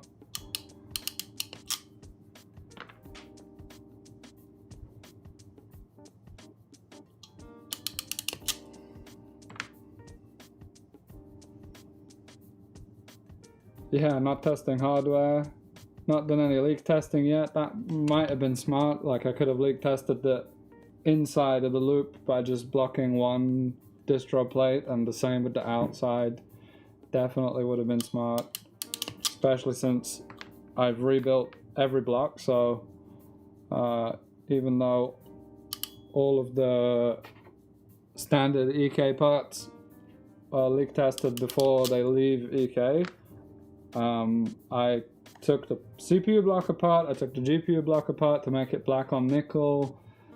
I built the pumps from parts so that we had the old school Revos which fit this case, not the inertias. The radiators, they should be good. And that's it. I did see while I was working, somewhere along the way, I damaged some O-rings with the metal tubing when I was trying it before they were chamfered. So a couple fittings I replaced, I've noticed, and other than that, yeah, Ian, exactly. No need to pre-test, just smash in another 6950 and blow it up again. So if they're gonna go from here with all the crimps facing down and twist like that, the bottom set of crimps will need to face upwards. Or if I flip it, then I'll be down. Great.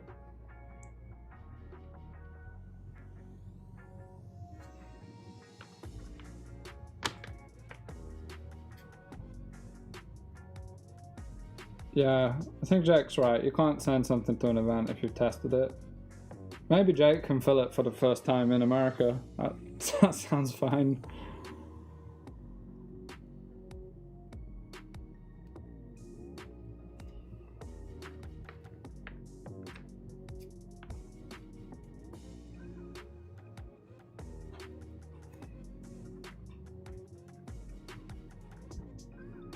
Oh, you want to fill it for the first time, Jake? That's how you want to play it.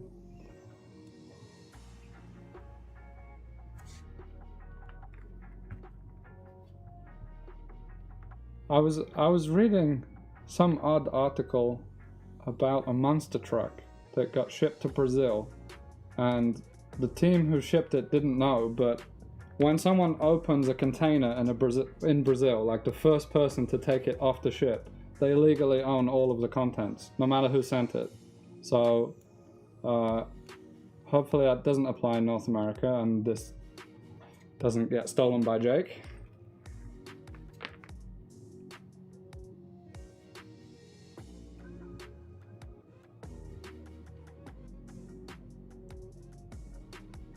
Pre-built NUCs, yeah, just solder everything. Solder the RAM on, solder the side of the case on, 0 screws necessary.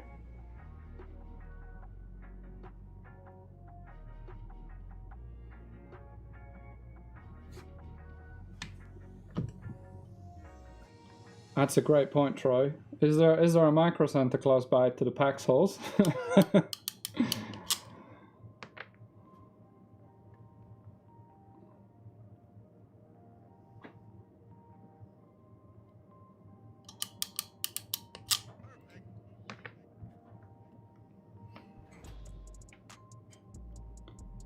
Don't even bother actually finishing the build. Get it to like 90%. Yeah, you need to finish it the day before. I mean, I can come back next Monday and finish it the day before it ships.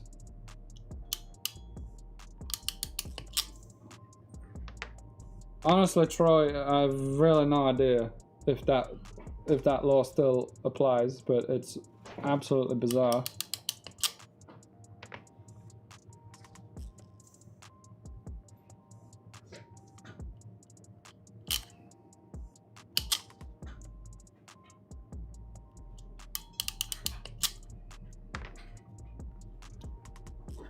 Solder the NUC to the person who dares use the stock cables. Makes sense.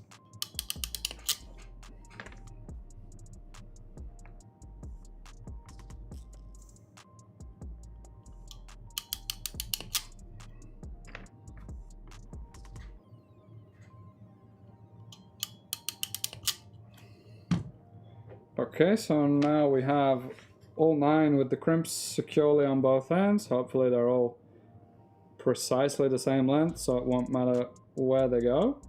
And that means that I can, again, cut one sleeve and then copy it 8 times.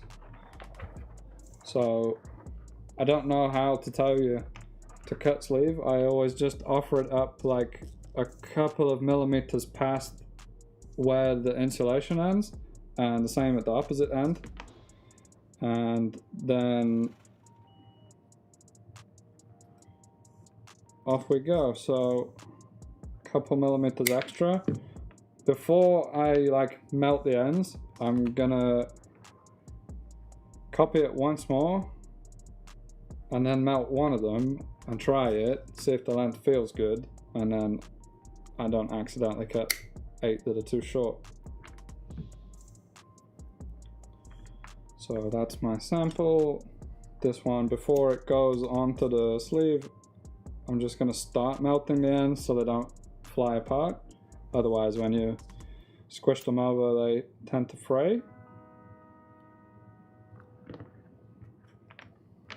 And just try this for length on one.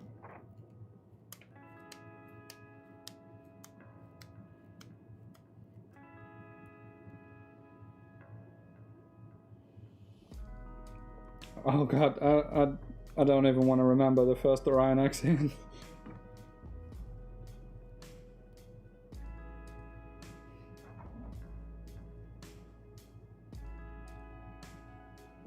Although yeah, if you are in a hurry, come to think about it, then an experimental motherboard that's not been proven at all, an experimental case, and the first time everyone tried to make a 7-layer distro plate is the way to go. Like, that's how you do an event.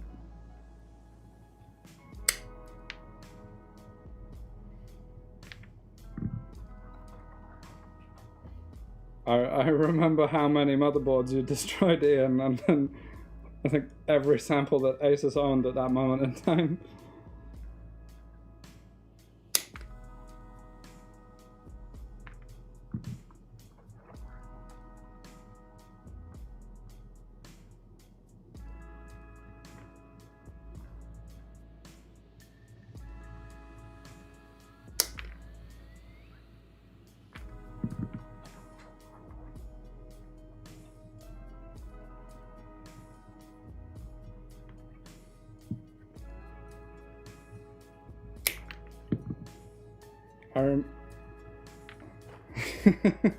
Yeah, the distro stack, and the fact that every single distro was in front of the hardware, like, because the case didn't consider that it would have distros in any way.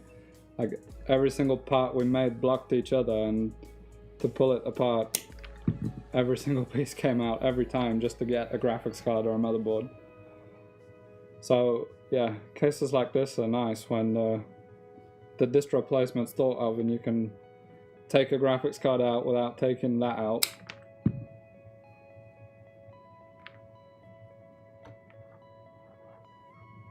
Troy, yeah, destroying motherboards from pushing them is one thing, but destroying them from plugging the USB in is a bit sadder.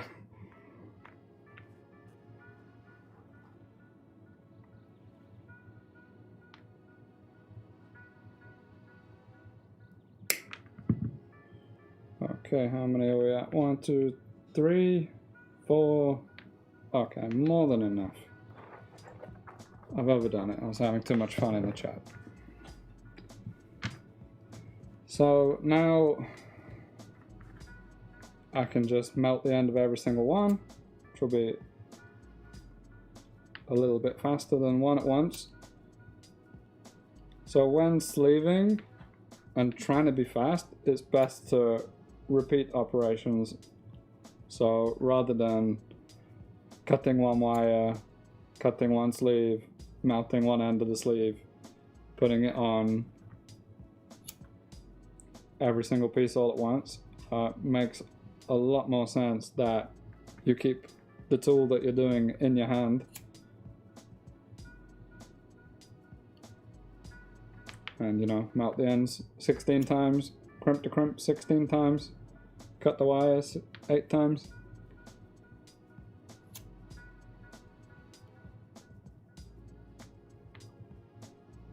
Uh-oh. Don't trigger the 011 crowd, Jake.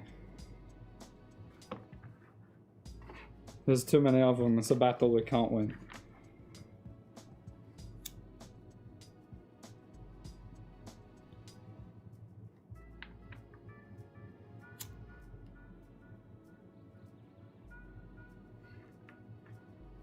It is pretty crazy just what you can do with an 011 though, and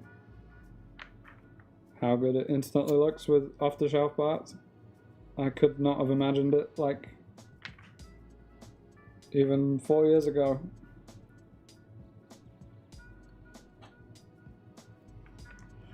Putha, what's better, the Asus 3090 pre-built with EK or the hand-built Strix?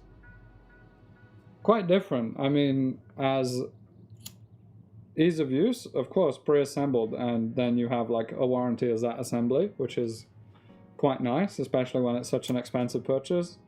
If you weren't going to use it to overclock, then out of the box, great card. But then when you consider all the engineering on the PCB of a Strix and everything else that comes along with it, then it makes a lot more sense if you have a crazy loop and you can push it to the limit.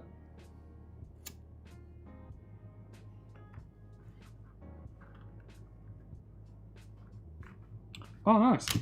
I've done every one. So now all the sleeves go on all the wires.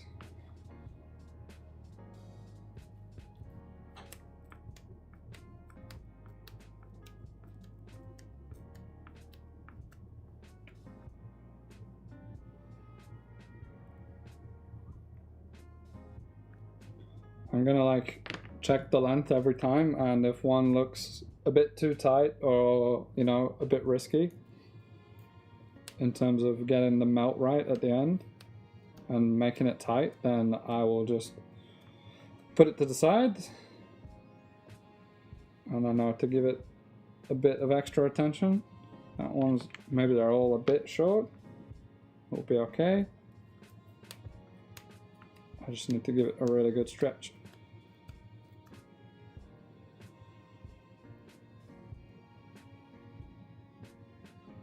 Yeah, I think these are all all good actually.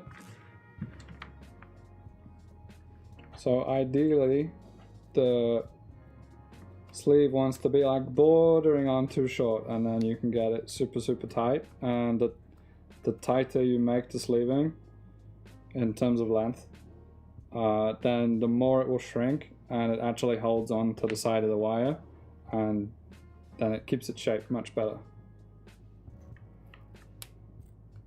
This is MDPC small sleeving, and there is also now MDPC XTC, which holds on better. It has like a different angle of the weave, and it holds on really good. You have to put a lot less effort into stretching it to get a tight result. So it's a bit more formable. You can make wild shapes with it. I do really like it, but I have so much of the old small that I don't want to start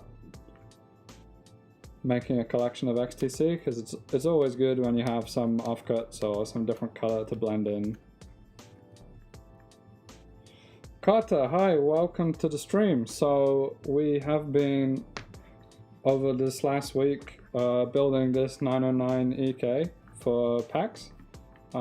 It's my personal system, and I'll be using it when it gets back home. Hardware wise, it's 6900 XT reference Radeon, and then we have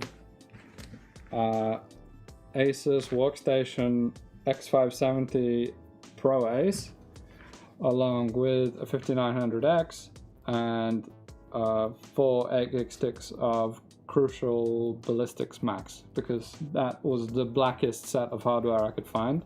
I wanted to have like a really big contrast between the satin titanium stuff that we have and the black hardware in the back, so it really stands out. And right now we're making turquoise cables to go along with it. We've already finished the loop, so all the rads are in, pumps are in, and everything's all tubed up, connected. It's gone quite well so far. The fans are all wired in. We made custom cables. Pumps are all wired. Power switch is in there, although you can barely see it. It's a stealth power switch. And now we're making the first of the sleeve cables. So this will be the EPS cable from the motherboard auxiliary power down directly into the power supply. So it's going pretty nice. We were trying to finish today, but there's a bit too much sleeving to get it done. So maybe we'll squeeze in one last stream before it ships, so you can see it finished. Bit of a shorter one perhaps. So yeah, make sure you're subbed and ready for more updates on this build. I hope we can also get it back in the studio when it returns from PAX, so we can see how it performs, kind of review the build, see what I made unnecessarily difficult, what was worth the effort, that kind of thing. Yeah, thanks Carter. We have nothing kind of insane in it, like there's no major hardware that was made specifically for it, so it's all normal EK parts with the exception of a few special samples. So the first hard tubing, this is the first metal hard tubing from EK, and this is brass plated with satin titanium, so the exact same finish as our torque fittings. And to go along with that, we also satin plated magnitude, so it's a brass top like the same as full nickel, and then it's also plated with the same satin finish as everything else. And I can see now I've been maybe a bit ambitious with how much I need to stretch the sleeving, but I will try or fail. Let's see.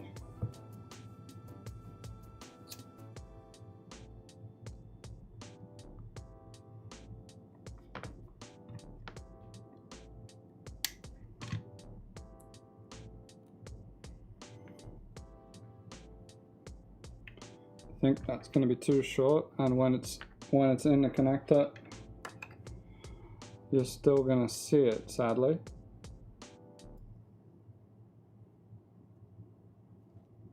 Yeah, I can see a bit of the melted wire, so that one's not good. Let's see, we had one spare. Let's hope the next ones all can be. Put that, some kind of rejects.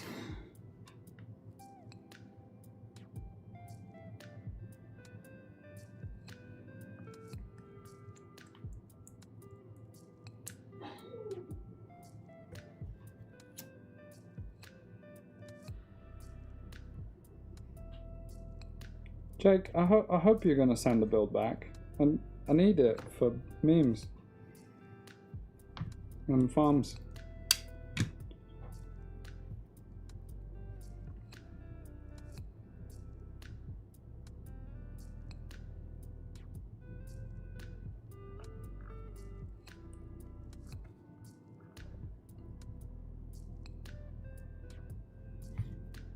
Good luck, Carter, with the 3070.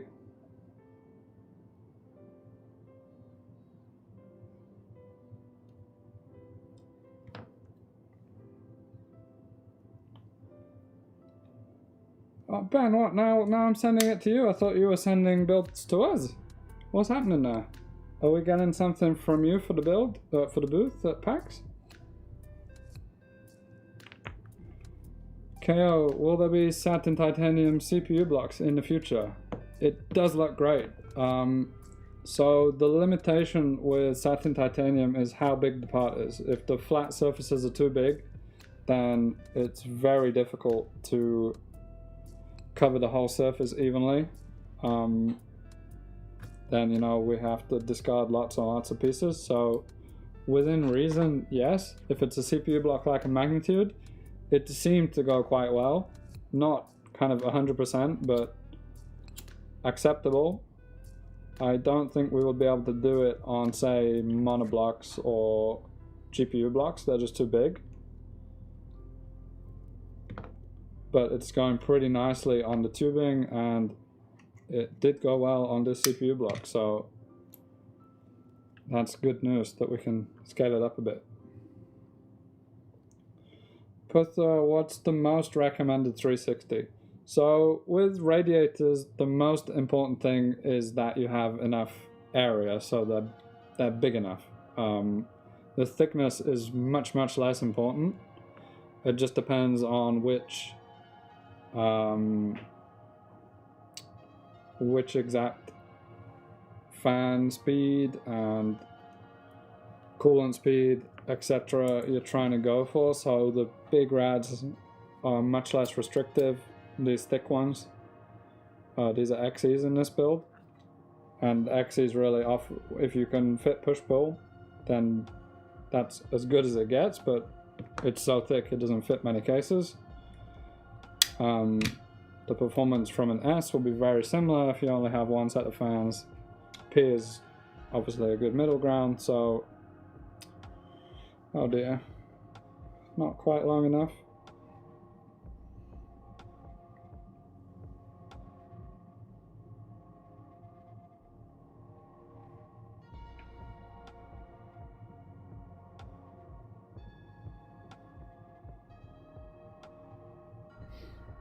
See the renovation, the backplate is different because that's aluminium. It can't have this plating at all. Satin titanium can only be applied to brass, but we can sandblast it and anodize it, and it looks practically exactly the same. So in this build, the terminal cover is with that process, and you just can't tell it apart. So I think backplates, that's a different story. That will be possible. It's not going to be brass or copper inside, but anodized aluminum.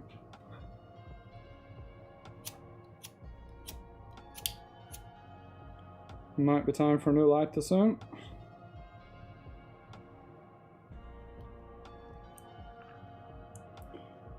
Let me go find one.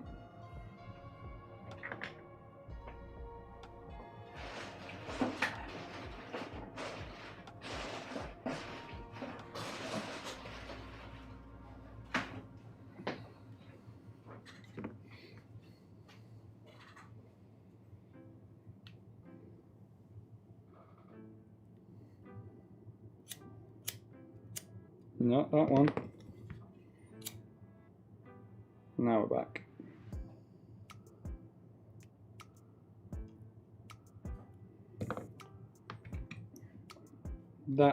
That one ended up super tight. I hope it's enough to hold on, but I'm not 100%.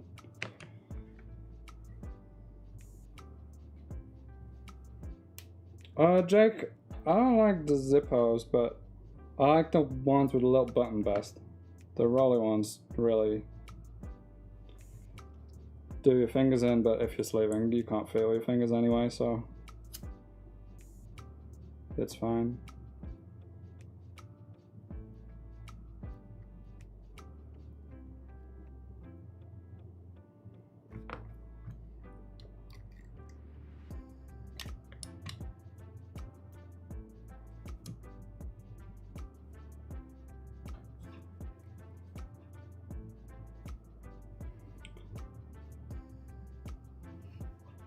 Sandra, the problem is with a heat gun is that you'll heat all of the sleeving and then you'll melt it. So you need to heat in a really specific place, and for that, a lighter is basically the only tool for the job.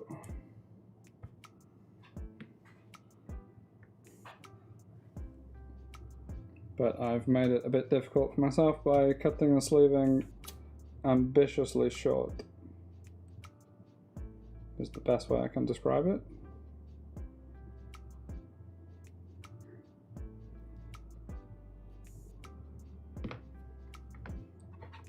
So the problem being when it's too short is that the end of the sleeving melts behind where the crimp is on the insulation, and then it just lets go like it has nothing to hold on to, and it just slides back down the wire.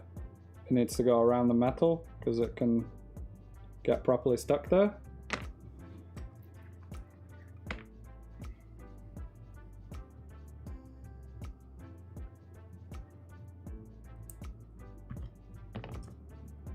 At the same time, if it's too long, then it goes too deep inside the housing and they get stuck together. So it's a delicate process that I've not had much practice at lately.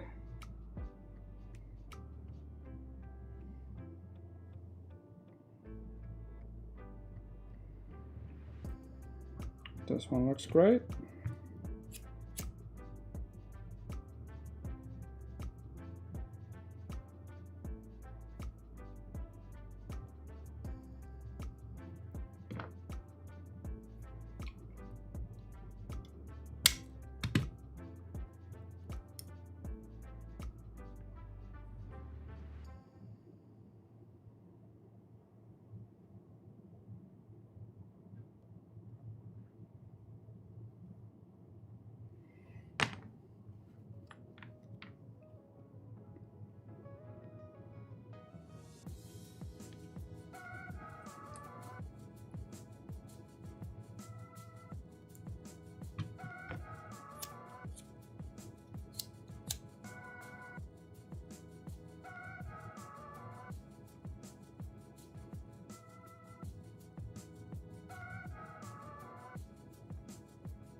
Okay, will you also coat the brass cable combs that came with the case? I would love to, and if we had any more without any coating, I would have sent them for sure. The problem is that these already have nickel plating, and that makes it a bit risky. Since this is the last case and there's no more, there's not even more nickel plated ones, I didn't want to risk messing them up or getting a poor finish on them and then having nothing left, or demanding we make another series of those cable guides. So I'm gonna leave them nickel. I also don't really want to mud the case because this is the last one. I'm trying to keep it looking factory. Who's head of production? Attila? Yeah, absolutely.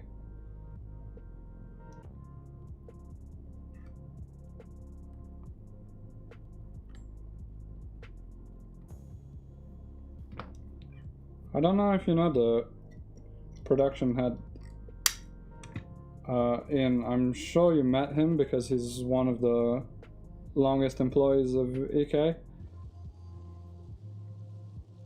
I don't know if you remember him.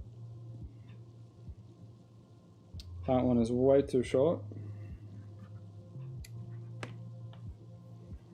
This is not going as smoothly as it first started.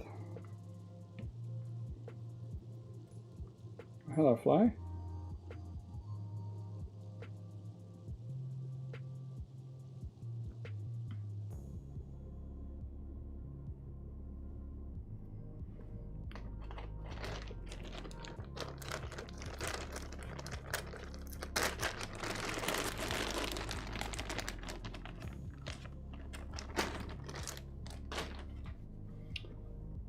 Oh, that's good questions, Ben. I think I got into water cooling about 6 years ago now, not forever ago. My first system that I water cooled, I changed to a Corsair 750D case and had a Rampage 4 formula, which was the ATX Rampage with 4 DIMMs, and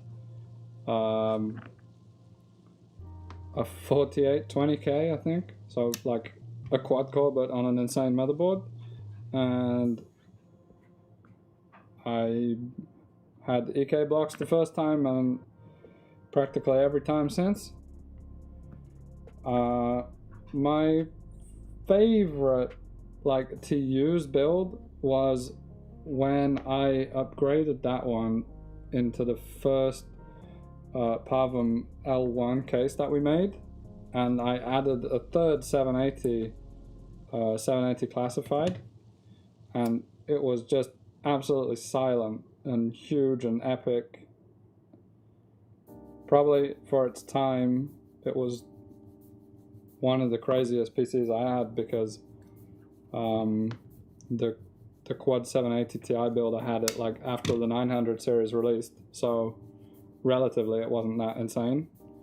But the triple 780 rig was immensely quiet. It didn't have any distro, it was just a nicely laid out case and really nice tubing. So, and back when hardware was colorful and everything was black and red. So yeah, I think that was my favorite, Ben. At the moment, the one I still have as a daily driver is my build chocolate box. Has a Z170 Stinger and a 7700K with a Titan X Pascal, which is fine for daily use. Still gets me on 4K GTA, no problem.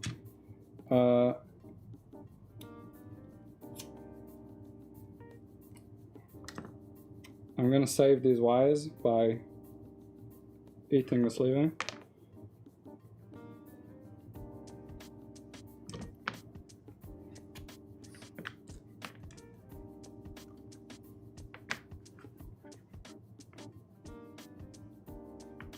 I know it was a bit odd, but that's the best way to release the sleeve.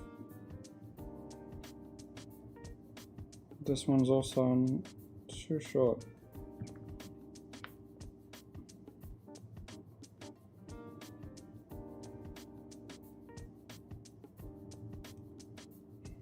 This won't make it.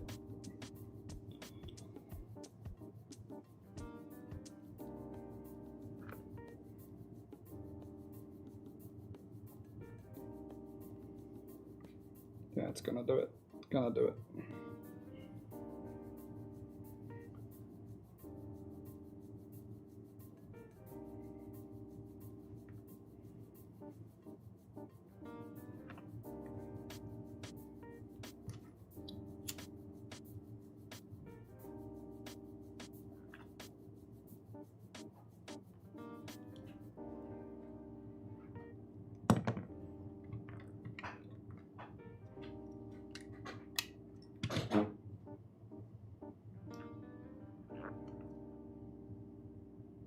Or not.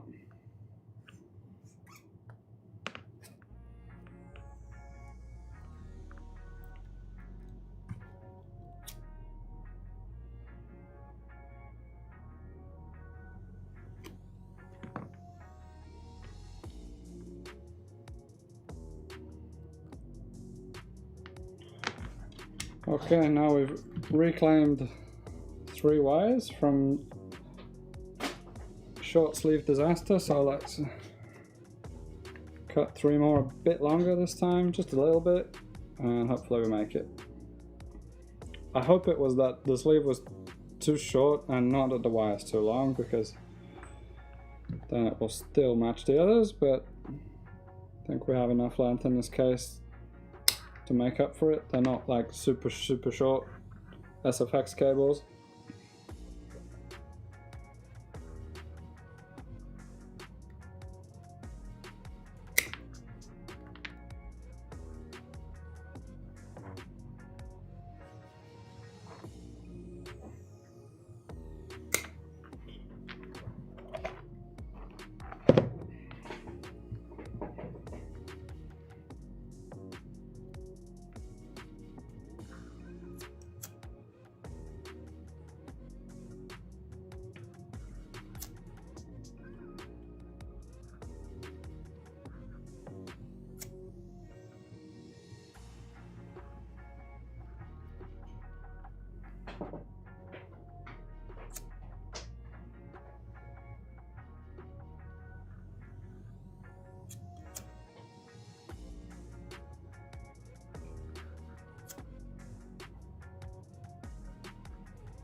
Okay, much better, much better. Now I have a bit of sleeve to work with. It shouldn't be a problem.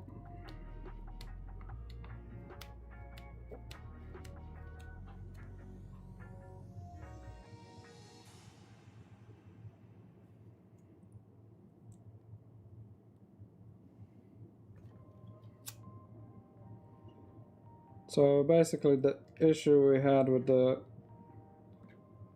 sleeved cables I had to discard, the sleeving I had to take off, was just that the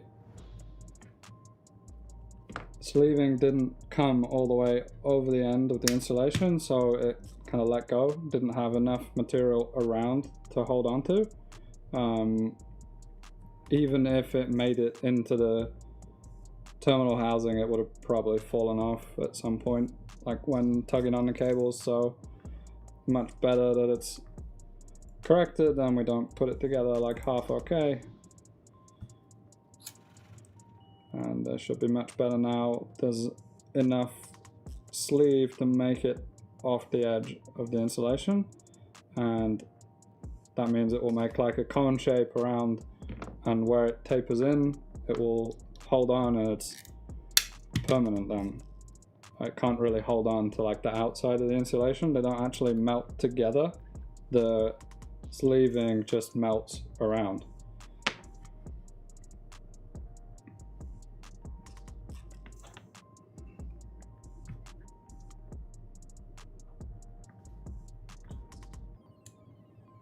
Quite a lot of patience in sleeving. It seems like really slow progress, and then when you get to pin them all in together at the end, it's glorious.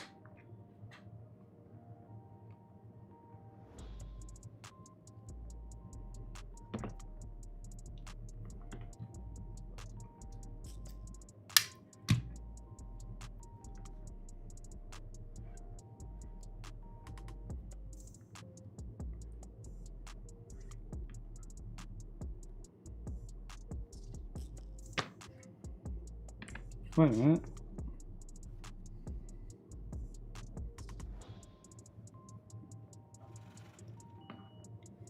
I only did one end.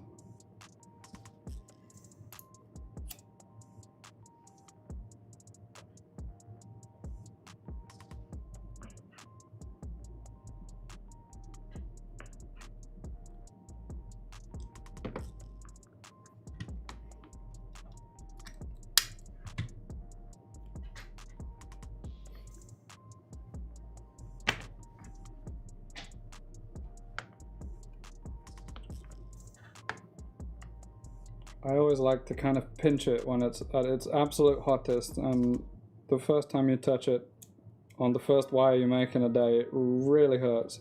And at the end of the day, there's so much heat shrink in your fingertip that you can't unlock your phone, but it stops hurting, so.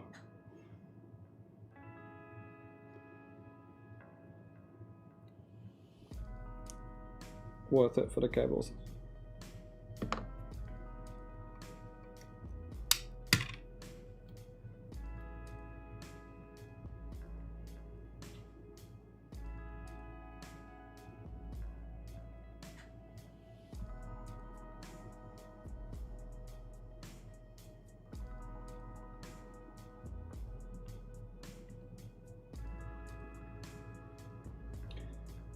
Unbelievable, on the short side. I'm gonna check if this is a long wire or a short sleeve.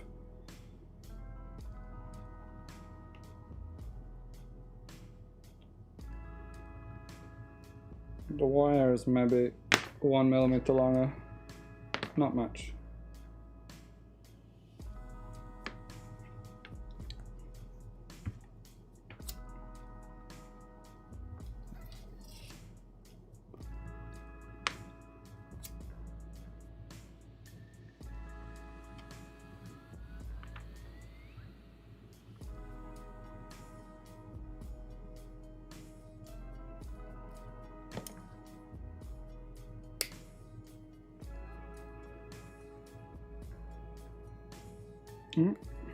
Somebody's in here enjoying the stream.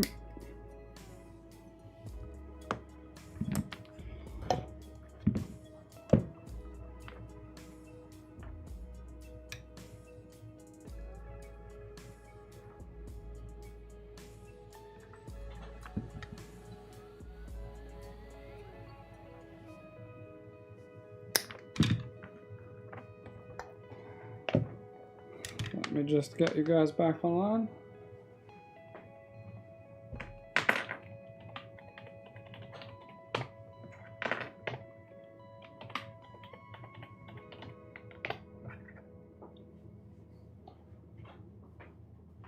I missed a lot. KO, yeah, the Pavum acrylic cases, that's right. For a while I was designing them with the guys.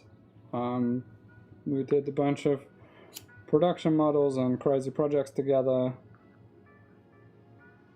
and one-offs and like special series like the 8-pack PCs and stuff.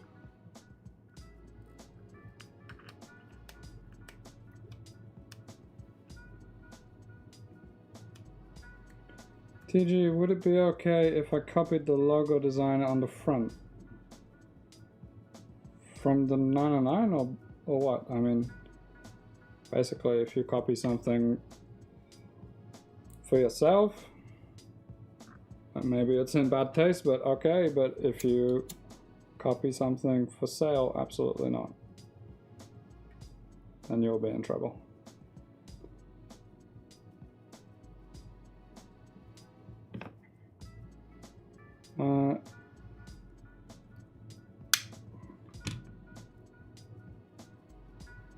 Anyone did hard tubing in the radiator chamber for the 909? I've not seen it. I mean, I've done like dual chamber cases and hard tubed everywhere before.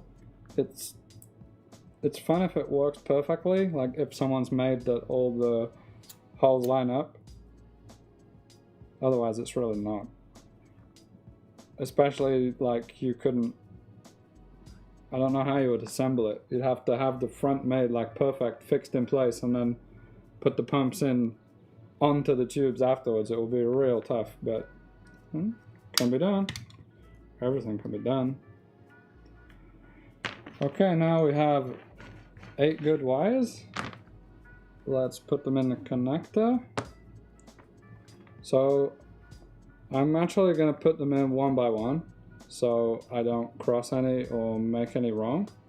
So I will put the connector in, make note pin 1 is the first one, and then I'll go from here down through all the parts of the case, and then I won't have to take it apart. I won't have to take the plates out of the case. And we'll go from there.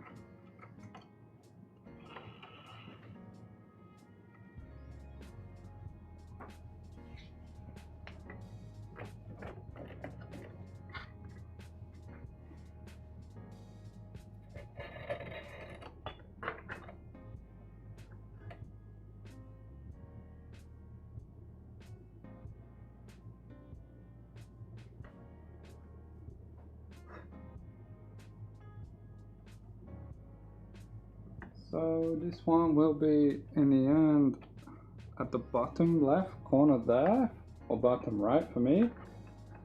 So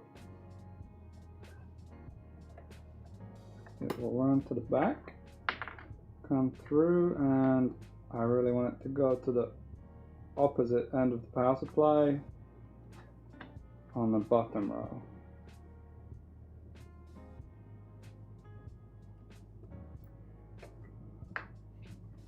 Okay, so now pin 2 and off we go.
Just having a bit of trouble like deciding which way to make them cross.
So I think these cables will be the last thing we do today,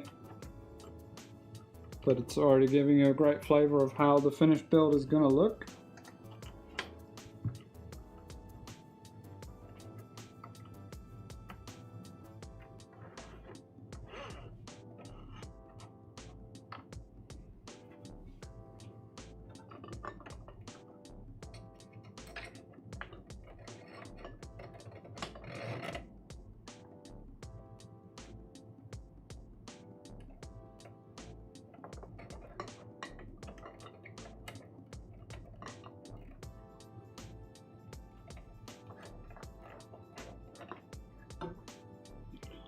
Made a bit of an error because I did the outside ones first.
Okay, now all are threaded through the distro.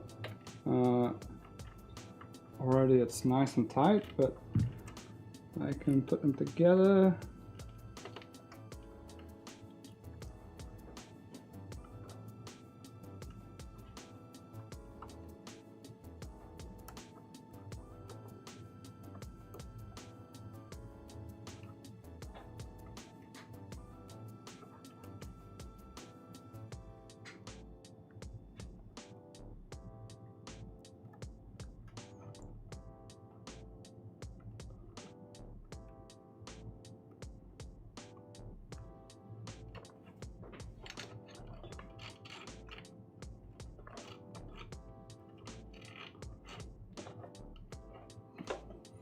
So you can see already that the case really wants to hold them all in place, and when the curve comes, I will just push the outside through a bit more and it will stay like Play-Doh.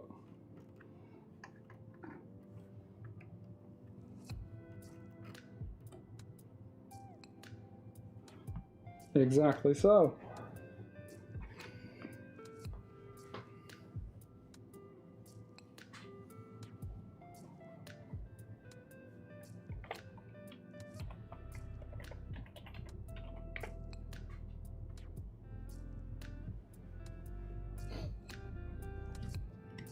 I think you're right, Snaff. The turquoise is looking great. I think it's exactly right between the black and the silver. It really works. I need to put them through now to the bottom too, so I don't cross them, don't forget what's happening between the streams.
Right, so I think that wraps up today's progress. Hopefully next time you see it, maybe all of the cables will be done. Maybe we'll finish up the last ones together. It's been really fun to show you the build this week, and we've all had a great time. This is our first time live building, my first time live building as well. It's been a fun journey for sure, and I'm glad you all could join us. Subscribe and join us again in the future. Bye.